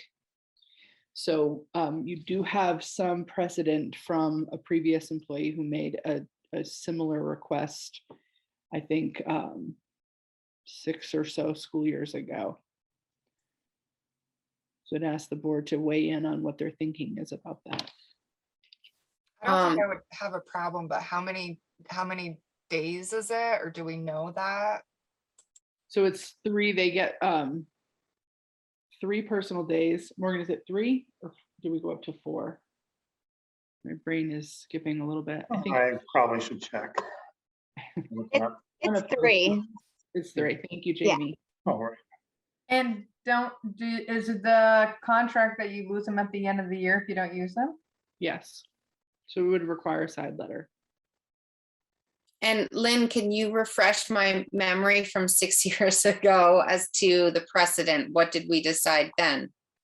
So you approved someone who was getting married. It was a teacher in Montgomery who was FNESU funded to do the same thing. So that teacher was able to bank the days, not use them in 1 year, but use them in the next, because of the special circumstance related to a wedding and being able to do a little bit of travel associated with the wedding.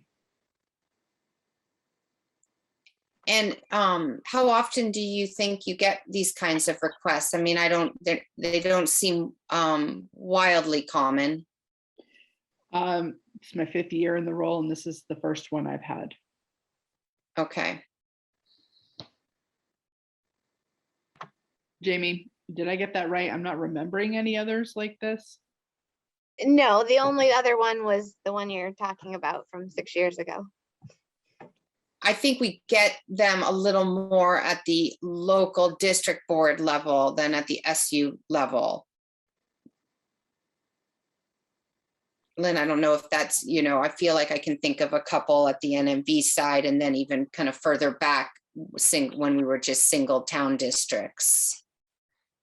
I'm not really remembering examples of banking personal days. I am thinking of examples of getting approved for unpaid leave. That's what I'm remembering most of them being connected to. Okay.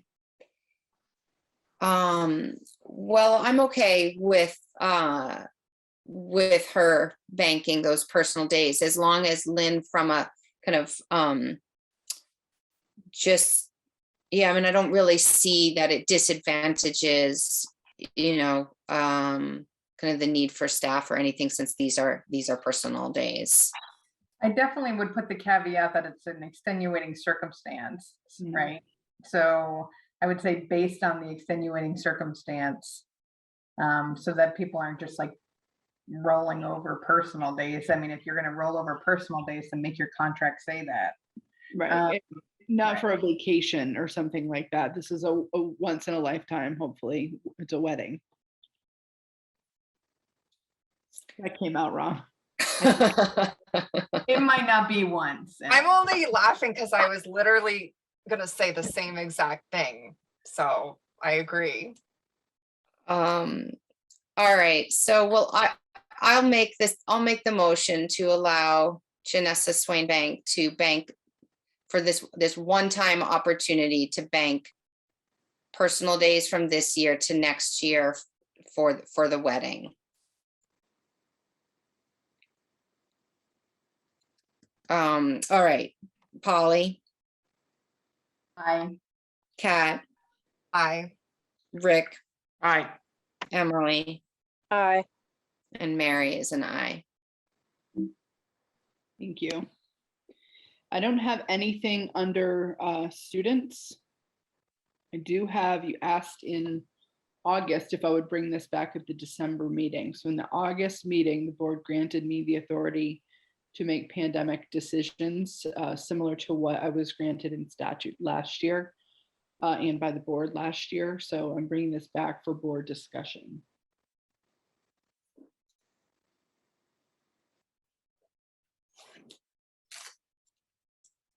I feel like we're still in the pandemic, so I would be in favor of continuing having you with the decision-making authority that was granted in August, is my take on it.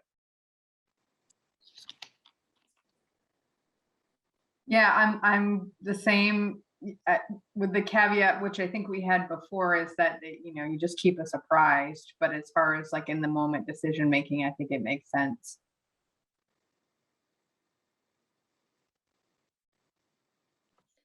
I'm in agreement as well. I think you've done an exemplary job under really challenging circumstances, and we are still very much needing someone at the helm with regard to pandemic response that you know exceeds the ability of the board.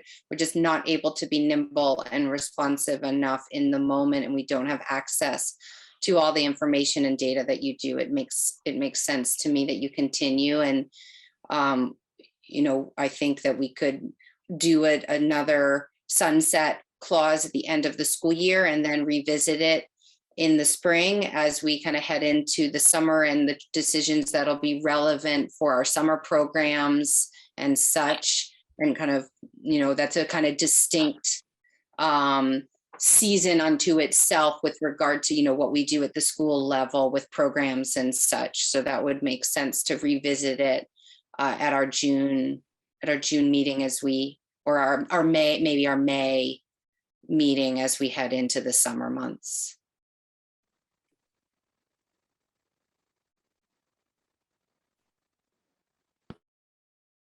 I'll make the motion that we continue until our May meeting.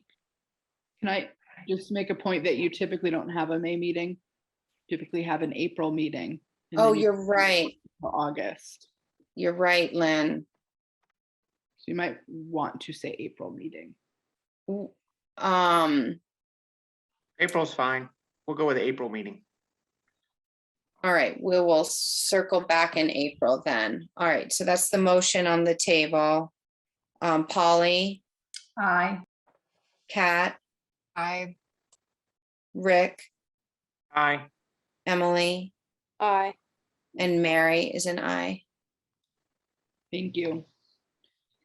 So there are, you know, we're about to enter into the legislative session for 2022. There are some, I've done a lot of reflecting, both myself and my colleagues in our region, about some of the priorities that we hope the legislators will lean into this year. And I think that one of the things that is really common in our schools is that we're seeing an increase in the severity of behaviors in our schools. I would not say necessarily that it is certainly not the majority of our students, but there are many students within our system that are taking a lot of resources because of the intensity of the needs. We're seeing a lot more need for mental health supports and services for families. We're seeing less in the realm of coping skills for both adults and for students.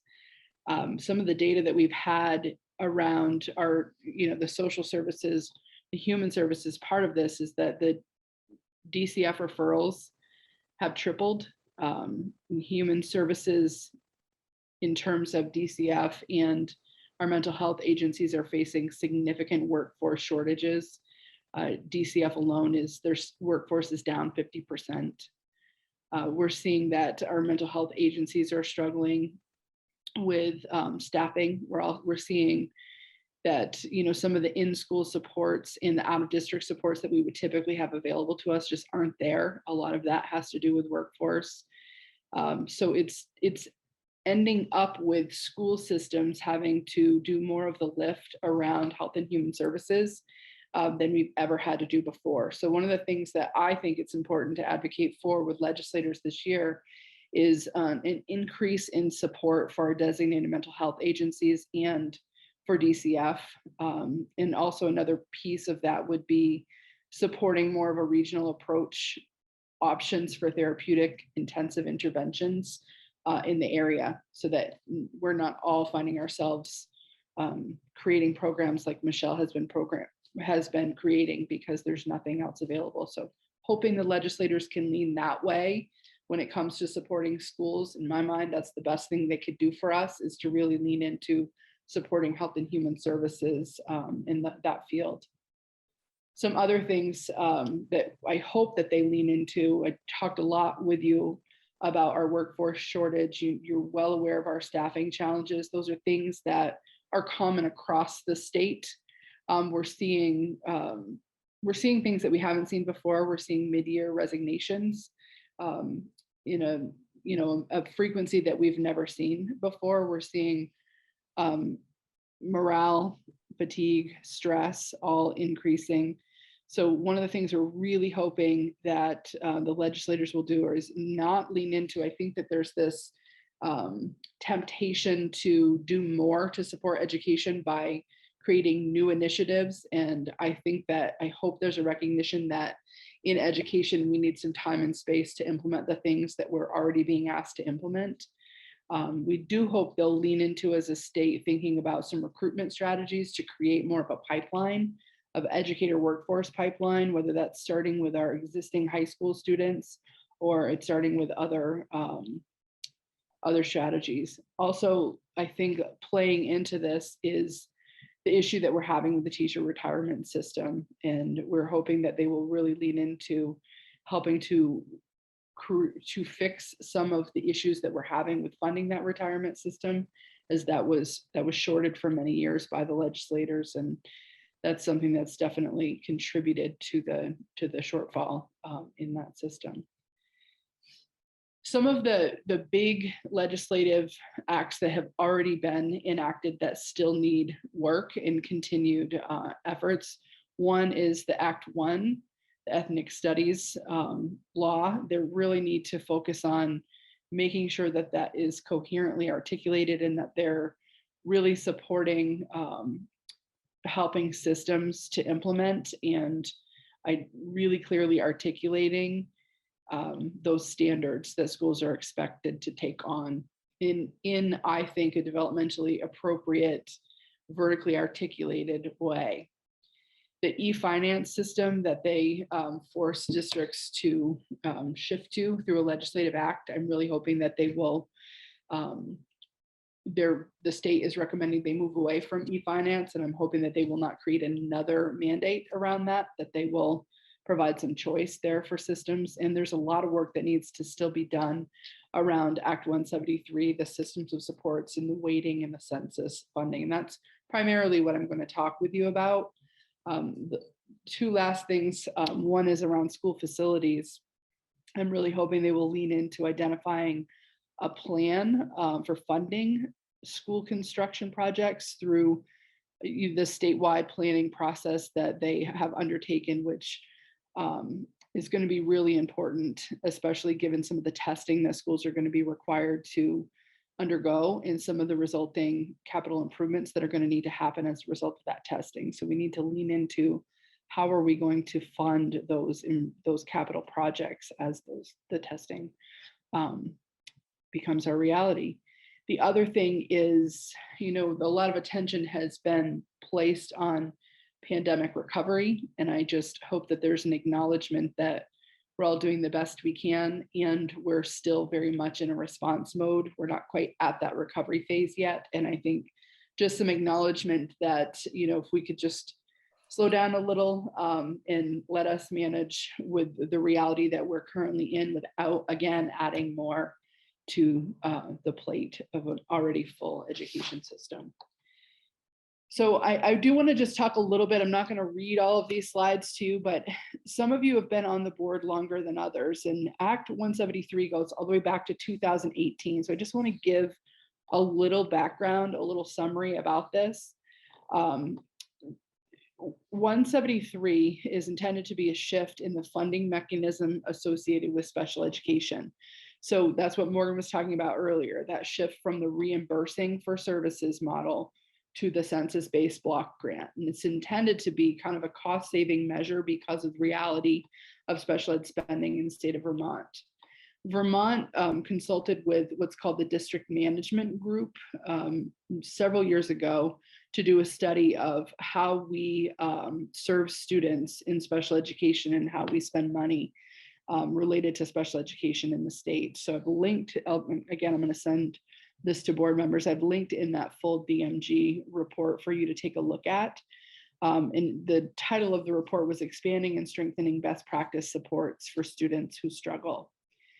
So in the notion of Act 173 is that, you know, we're still going to comply with everything that's in the IDEA, the Individuals with Disability in Education Act. They want to do it in a way that guarantees students receive their free and appropriate public education in that least restrictive environment without going beyond the threshold of state and local, current and existing state and local funding levels.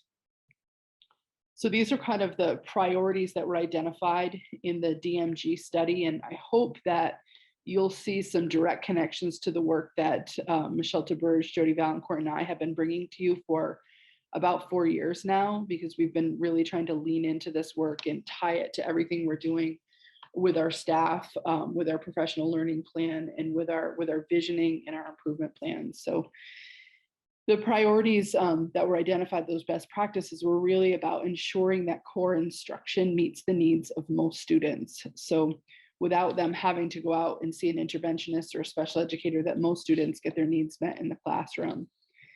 It's also best practice to provide additional instructional time outside of core instruction for any students who require it.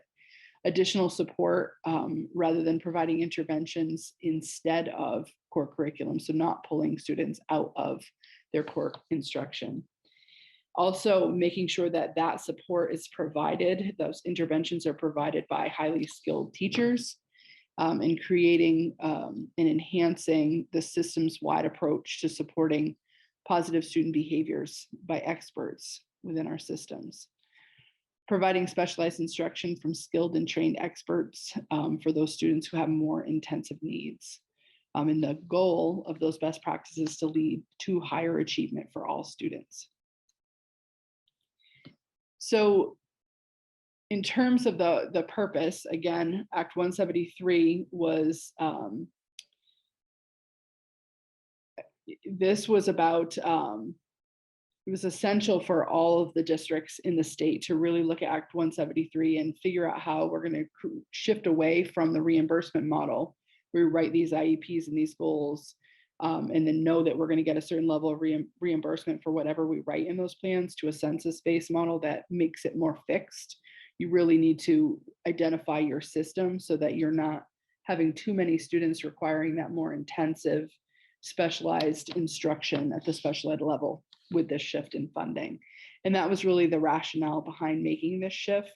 I'm not going to go through all of these, but some of the findings in the study, when they were really looking at the special ed expenditures, had to do with the level of students who were being identified, and over-identification of students in special education, and over-identification of students who were labeled as emotionally disturbed in the state, and then, you know, an increased demand but limited access to mental health supports. So you can take a look at this, but this is really the crux of why Vermont made the shift to 173. So we've talked a lot about one of the elements of 173 is about the system approach rather than having each individual school really starting at the top and really trying to really articulate all of this. So you've heard us talk about coordinated curriculum at the SU level. You've heard us talk about, really leaning into needs-based professional learning, our local comprehensive assessment plan, and working on our MTSS, our tiered system of supports for all learners, and the work that we need to do around EST. So again, this is all part of Act 173. The intention is to do all of those things to prepare us for the shift to the census block.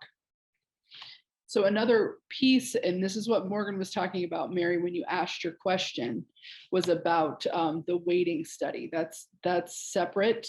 It's still a part of 173, but it's separate from the census block. So why the focus on pupil weights? So this kind of goes all the way back to 1997 in Brigham versus the state of Vermont. In that case, they concluded that the state constitution requires the provision of substantially equal educational opportunities for all students. And so Vermont's education funding system in Act 60 and then later in Act 68 was really enacted to get to that more equal educational opportunities for all students. So the priority in 173 is to think of it as an opportunity so that students have equitable opportunities, and it doesn't matter what zip code parents live in, that students in Berkshire and students in Bennington and students in Shelburne should have more equitable opportunities. So part of the study, I've linked in there kind of a summary of that weighting study, and then the full report, which it's about 150 pages long. There's a lot of depth to that report, but it really helps you to understand the connection between different subgroups of students and the impact that has on the educational needs of those subgroups. So one of the really important factors in the funding system, and you got this when talking through with Morgan, a lot rides on what your equalized pupil numbers are at the end of when we get into this budgeting process. That's one of those 4 big factors. Right now, we've talked a little bit about this, that calculation, our equalized pupil doesn't equate to the number of students we have because it's weighted. And this is just an example of what our current weights are. During the legislative session that's coming, they're going to have to consider the recommendations from the UVM study and make adjustments to those pupil weights. That's what's going to be contemplated. And that's where, in FNESU, in the current system, we have been shorted for about 20 years. And if they do make this shift and this does go live, we can see a big difference in the resources that are coming our way. So I'm almost there. I know it's getting really late, maybe 5 more minutes. So there was a study committee, an Act 173 weighting study committee that was implemented by the General Assembly. And their task was to consider whether and how to implement the recommendations of the pupil weighting report from UVM. So on that were 4 senators and 4 representatives. They began in June and they've just finished up their task force meetings. They've taken testimony from groups all around Vermont to consider the impact of the pupil weights. So I've asked Morgan to really dig in and look at what are some of the potential impacts in the FNESU system. And so what he came up with is looking at FY20, the same tax rates would have generated $4.2 million more in education spending if we were to use the new weights, the last proposed new weights. There's also another model, I'm not going to get into this tonight, but another recommendation that came out of the task force is around a cost equity model. And if they were to go with that cost equity model, it would have generated $6.1 million more. So I just want to kind of end with, we're going to pick up here at the next meeting, but I want to end with that notion of the intention of the weighting study. The intention is to create more equitable opportunities for all Vermont students. So we need to keep that in mind as these go live. And so we need to be thinking about what are the barriers that we identify within FNESU, and what are the opportunities that our students haven't had that we would like our students to have in order to be able to have more equitable outcomes than some of their counterparts in other parts of the state. So in terms of timeline, Morgan tipped to this as well. This has been delayed, I think 3 times already. It keeps getting pushed back, and people really, it's hard for people not to look at this through the lens of winners and losers, that some people are going to come out better in terms of revenue and some people are going to lose in terms of revenue.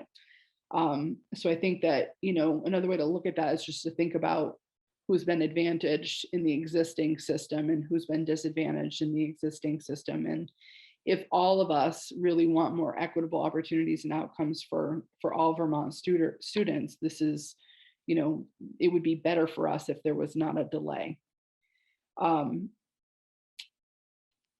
The other piece to this is, because of everything that needs to happen within the system to prepare a system to be able to shift away from reimbursement to more of that census block, we've got to do all of those other pieces of focusing on the curriculum and MTSS and all of those elements. We've been working on this for 4 years now, and others are really seeing that some of the special ed rule changes and some of the work that needs to happen as a system, if they're not quite as far on that journey, this is going to be really hard to implement. So that's another reason why people are looking at wanting to have a delay and more time.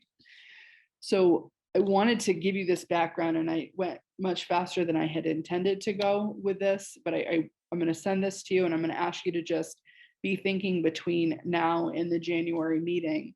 If that's our reality and that impact on revenue comes our way, what are some of the priorities we would want to really think about in terms of creating more equitable opportunities and outcomes for FNESU students? So remember, that's the intention, and that's going to be our task to figure out what it is we would do. Our team is working on this behind the scenes, and we're going to be presenting some of the action steps that we think could have a profound impact on students in FNESU, and I'll ask for the board's feedback on that as well in the January meeting. So that was super, super fast. Does anybody have any questions or comments?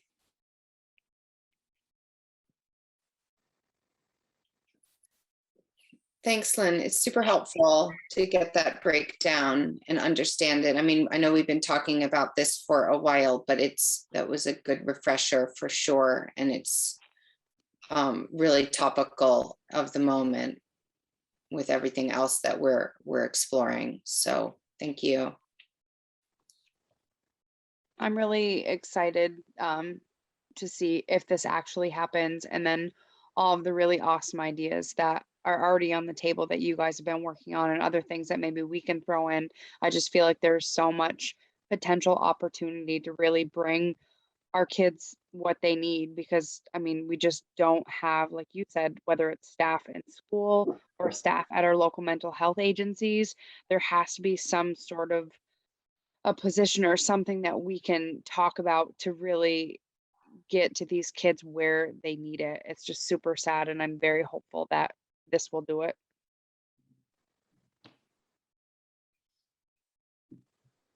All right, Lynn, did you have anything else, or that was nothing under other? Nothing under other. Okay, great.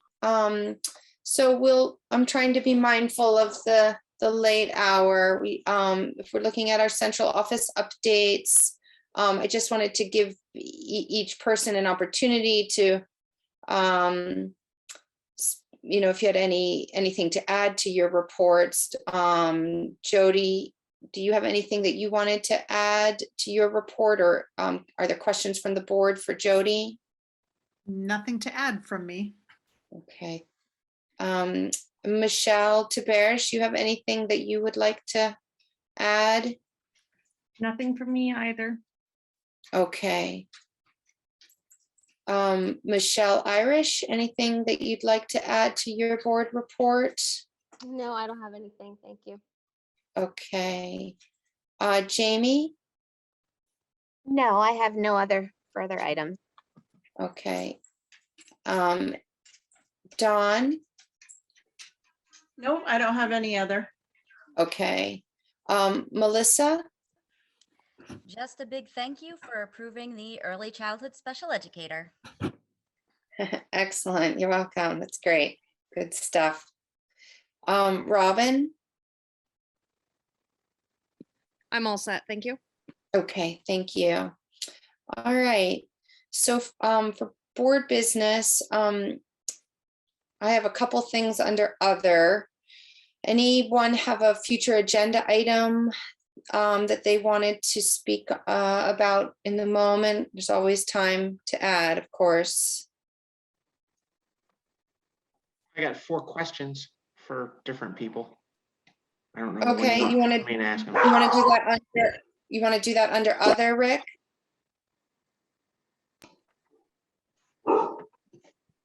All I can hear is the dog.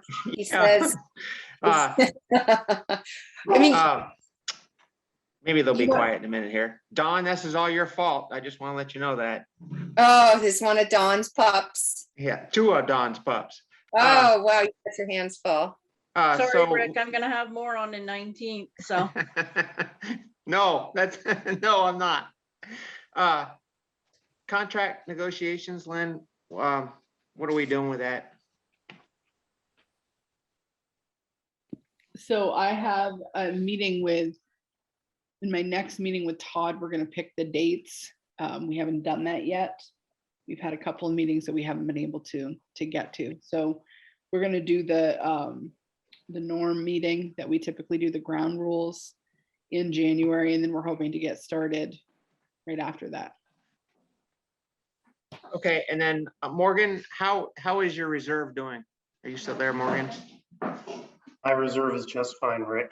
How's yours? Well, it's a little low right at the moment, but no, I think you keep a little bit of a reserve, and that's maintaining about where it has been. I think we're waiting for the final draft of the audit to come back, but it's going in the right direction. It went up after last year. I think as we saw in the local budgets, in some cases, it was harder to spend money with COVID. So it's going in the right direction. I don't think we're at the 2 months of operating costs, which would be, a good cushion, but we're moving there. Okay, and then how are you guys doing for finding a home, or what's going on with that? Sure. So I've had a lot of conversations in the last month with Tim Smith from FCIDC, who would be the ultimate landlord. They were initially needing to work through some parking challenges because of how the site was laid out. They've got a pretty creative solution to that, which is going to generate a lot more parking actually than they were originally looking at. They are waiting to hear on one of the grants that they applied for, which would purchase the building. And I believe that that's maybe a mid-January announcement point. They do understand our July 1 deadline and have given us the commitment that when construction starts, that our space will be the sole priority until they get us in there. Okay, and then I had one other thought that maybe we do want to put it on a future agenda, or maybe we don't. But I keep hearing a lot about grants. And this actually came up in a couple of interviews when we were doing with our facilities director. Apparently, other districts have professional grant writers. And is that something that we want to look at, or no, or everybody's pretty comfortable writing the grants that they have? We've actually had, Heather has served in that capacity for us, and that is on with Heather next year. So it is certainly something I'm open to, because we're going to be shifting the reins on that a little bit in-house. But we don't have someone that has that specific skill set. And Rick, are you thinking that would be a full-time situation? I mean, and would that be warranted to have someone in a full-time grant writing? There's with Lynn, as far as the kind of the capacity to be constantly writing grants and getting grant money? I mean, are there enough opportunities out there to warrant, to warrant someone full-time in a grant writing role? Potentially, I don't 100% know, because part of the issue is we write the grants and each of those grants generates an opportunity, but then it also generates work for people within the system. So it's really about, the capacity within the system to navigate all of that. I mean, one of the things we've talked about is going big on some grants, and really Heather did a great job. And just because of COVID, it didn't really work out for us, but we were seeking one of those really large grants to do some work around teacher recruitment and getting people into the field of education. And we'd written for a really large one. I know grants like that, grants like the 21C grant, they take up a ton of time to do well. So it isn't a bad idea. I think someone half-time could be beneficial. Why don't you ask other schools that have one and see what kind of money do they bring in and what kind of time do they generate? I can do that. It just seems like there's grants for everything if you know where to look for them and how to apply for them. I mean, there's building grants, there's grants for this, there's grants for everything almost. And I think we might be leaving some money on the table by not pursuing these a little bit. I mean, it's money that we're spending anyway and programs that we're doing anyway. We just don't realize that there's grant funding out there to do it. So for sure, the management behind it too is, as Lynn was pointing, is huge. I mean, even just grants for the town, it takes sometimes 3 years to get money on the table after you jump through a ton of hoops. So I'm not discounting, because absolutely it's money. But the management, it's pretty huge. So yeah, would it be a full-time or part-time? What would that look like? Well, part-time writing them and part-time implementing and managing them potentially, right? So, well, certainly worth exploring and talking about further. It's a really good thought, Rick. All right, you said you had 4 things. I think that those were 4, eh? Rick, anything else? Oh, I'm also having my other list for the evening. Okay, cool. So let's see. So our next meeting is on the 19th, and Emily reminded me at the beginning of the meeting that we had discussed us moving from a 6 o'clock to a 6:30 start time. We did that on the NMV side of things. I'm not sure, Rick and Polly, whether you all shifted your start time. It does seem a little more gracious with for people, that work, that kind of transition from work to meeting and kids and all of that, the 6:30 over the 6. So just wanted to get thoughts and talk about if we want to shift that in before the January meeting. I would be fine shifting it as long as we just didn't add it on the other end. So I think we would have to be super mindful about agenda creation. One spotlight maybe if we're gonna that's what I would just say, is that it's just not added on the other end and making meetings 9:30 versus whatever. But I'm fine with 6:30.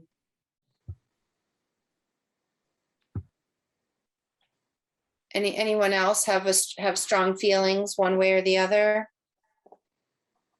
No, I'm fine with 6:30. Kevin probably would not want a 6:30 meeting, just to throw that out there. But I'm fine with 6:30. Okay. I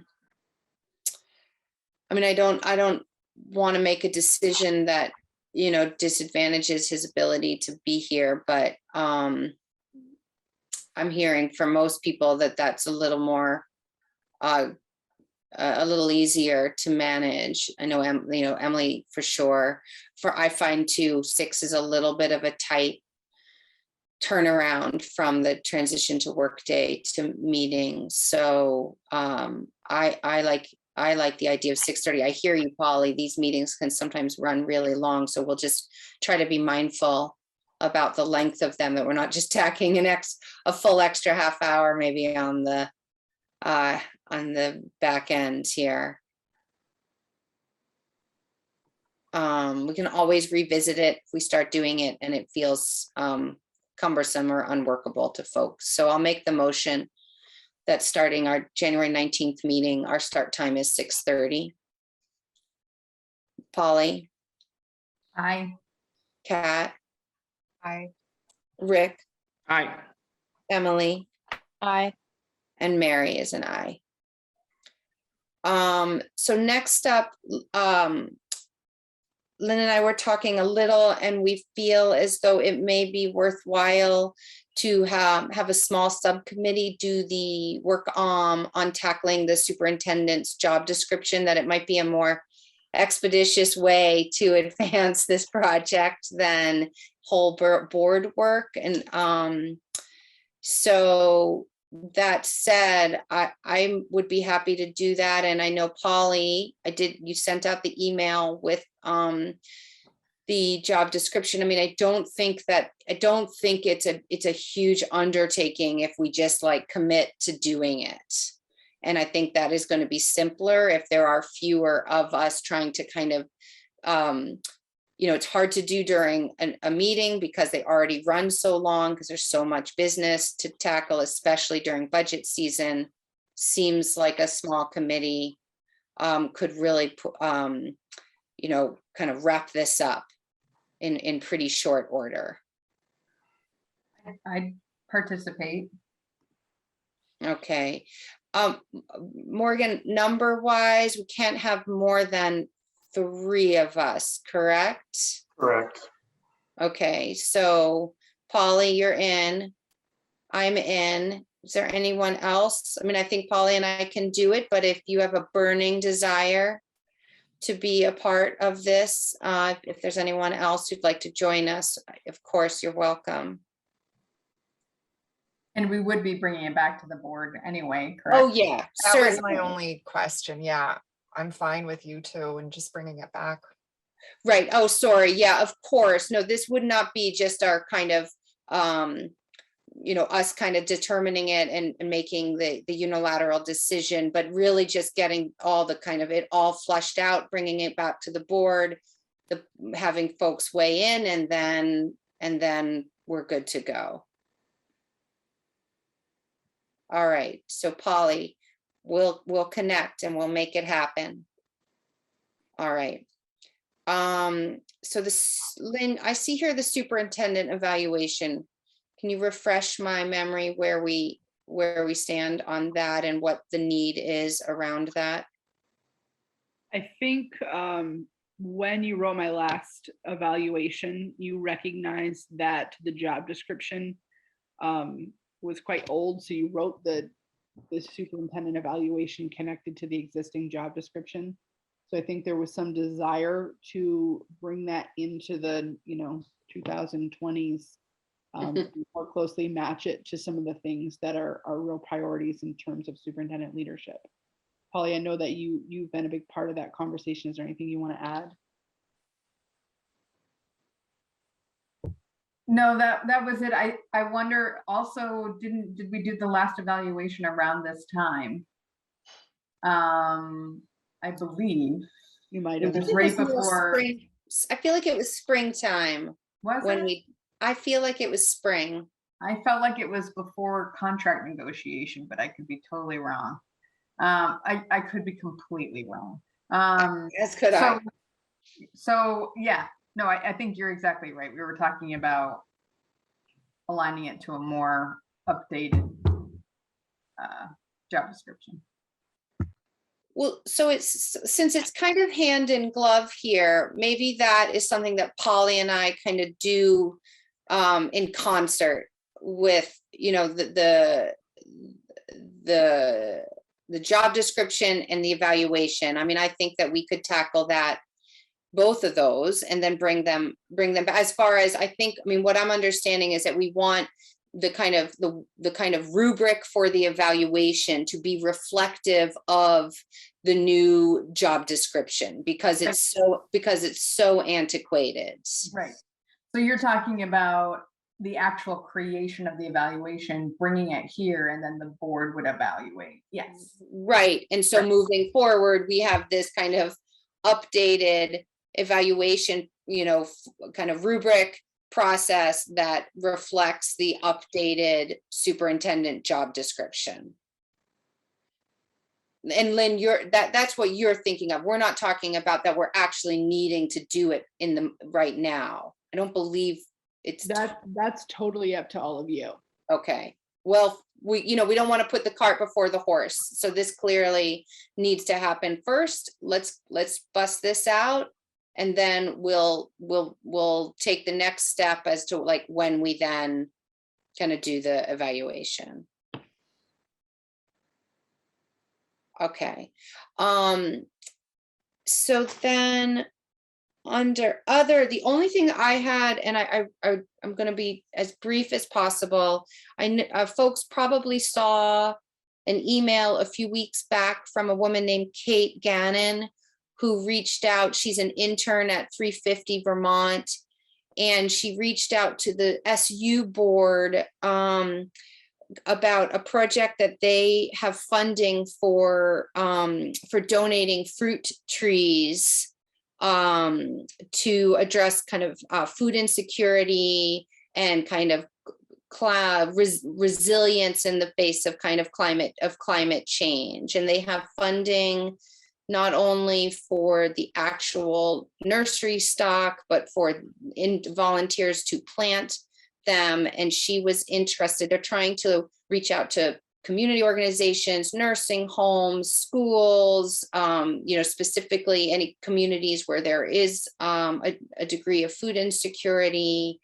And so I had a really nice phone conversation with her. She's lovely. And I know Polly forwarded her email to Nick at the Cold Hollow Tech Center. Nate DeMar, right. Sorry about that. And and I'm not sure if he has connected with her. I think it's a great idea, and I was just wanting to kind of hear. I was going to bring it up. I got her email too late from our the NMV board meeting, but I do plan to kind of discuss it at the NMV district level. And I'm also going to reach out to the select board chair in Montgomery, because I think they're looking, they have a lot of money and a lot of volunteers going to do these projects. And it doesn't have to be like planting an orchard. It can be 1 or 2 fruit trees. And so it's very scalable, and doesn't need to kind of feel overwhelming.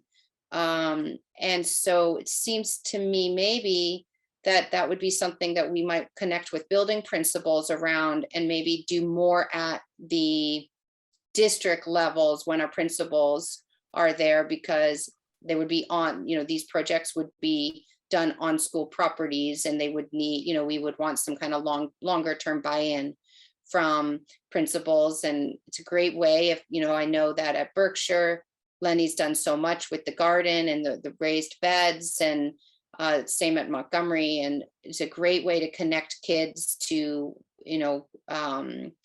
growing food and understanding, where food comes from. I think there's a lot of potential, and there's a lot of money to support it, even on a small scale. So I just wanted to let people know if they hadn't seen that email. And I don't know, Polly, if you and Rick were thinking about bringing it to the ER board at all. Well, Nate said he was very receptive, and that he was going to reach out and touch base with her. And it sounds like they were. Kat forwarded that email to me, and we put it in our weekly e-blast to all principals and gave them Kate's contact information and asked them to reach out if they had an interest in exploring that. So great. They've all seen it, but it would be great if you wanted to just check in and just ask, has anybody decided to explore that opportunity at your local district meeting, I think that would be totally fine. Okay, great. Yeah, it seems like a great opportunity. I love it. I mean, the farmer in me especially loves it. So, well, that's great. And I think that's it then. Anyone have anything else? So I just need a motion to adjourn, and I hope everyone has a really lovely holiday season with your friends and family. See you I'll in make that motion. 2022. Thanks, Emily. All in favor? Aye. Aye. All right, folks, take good Aye. care.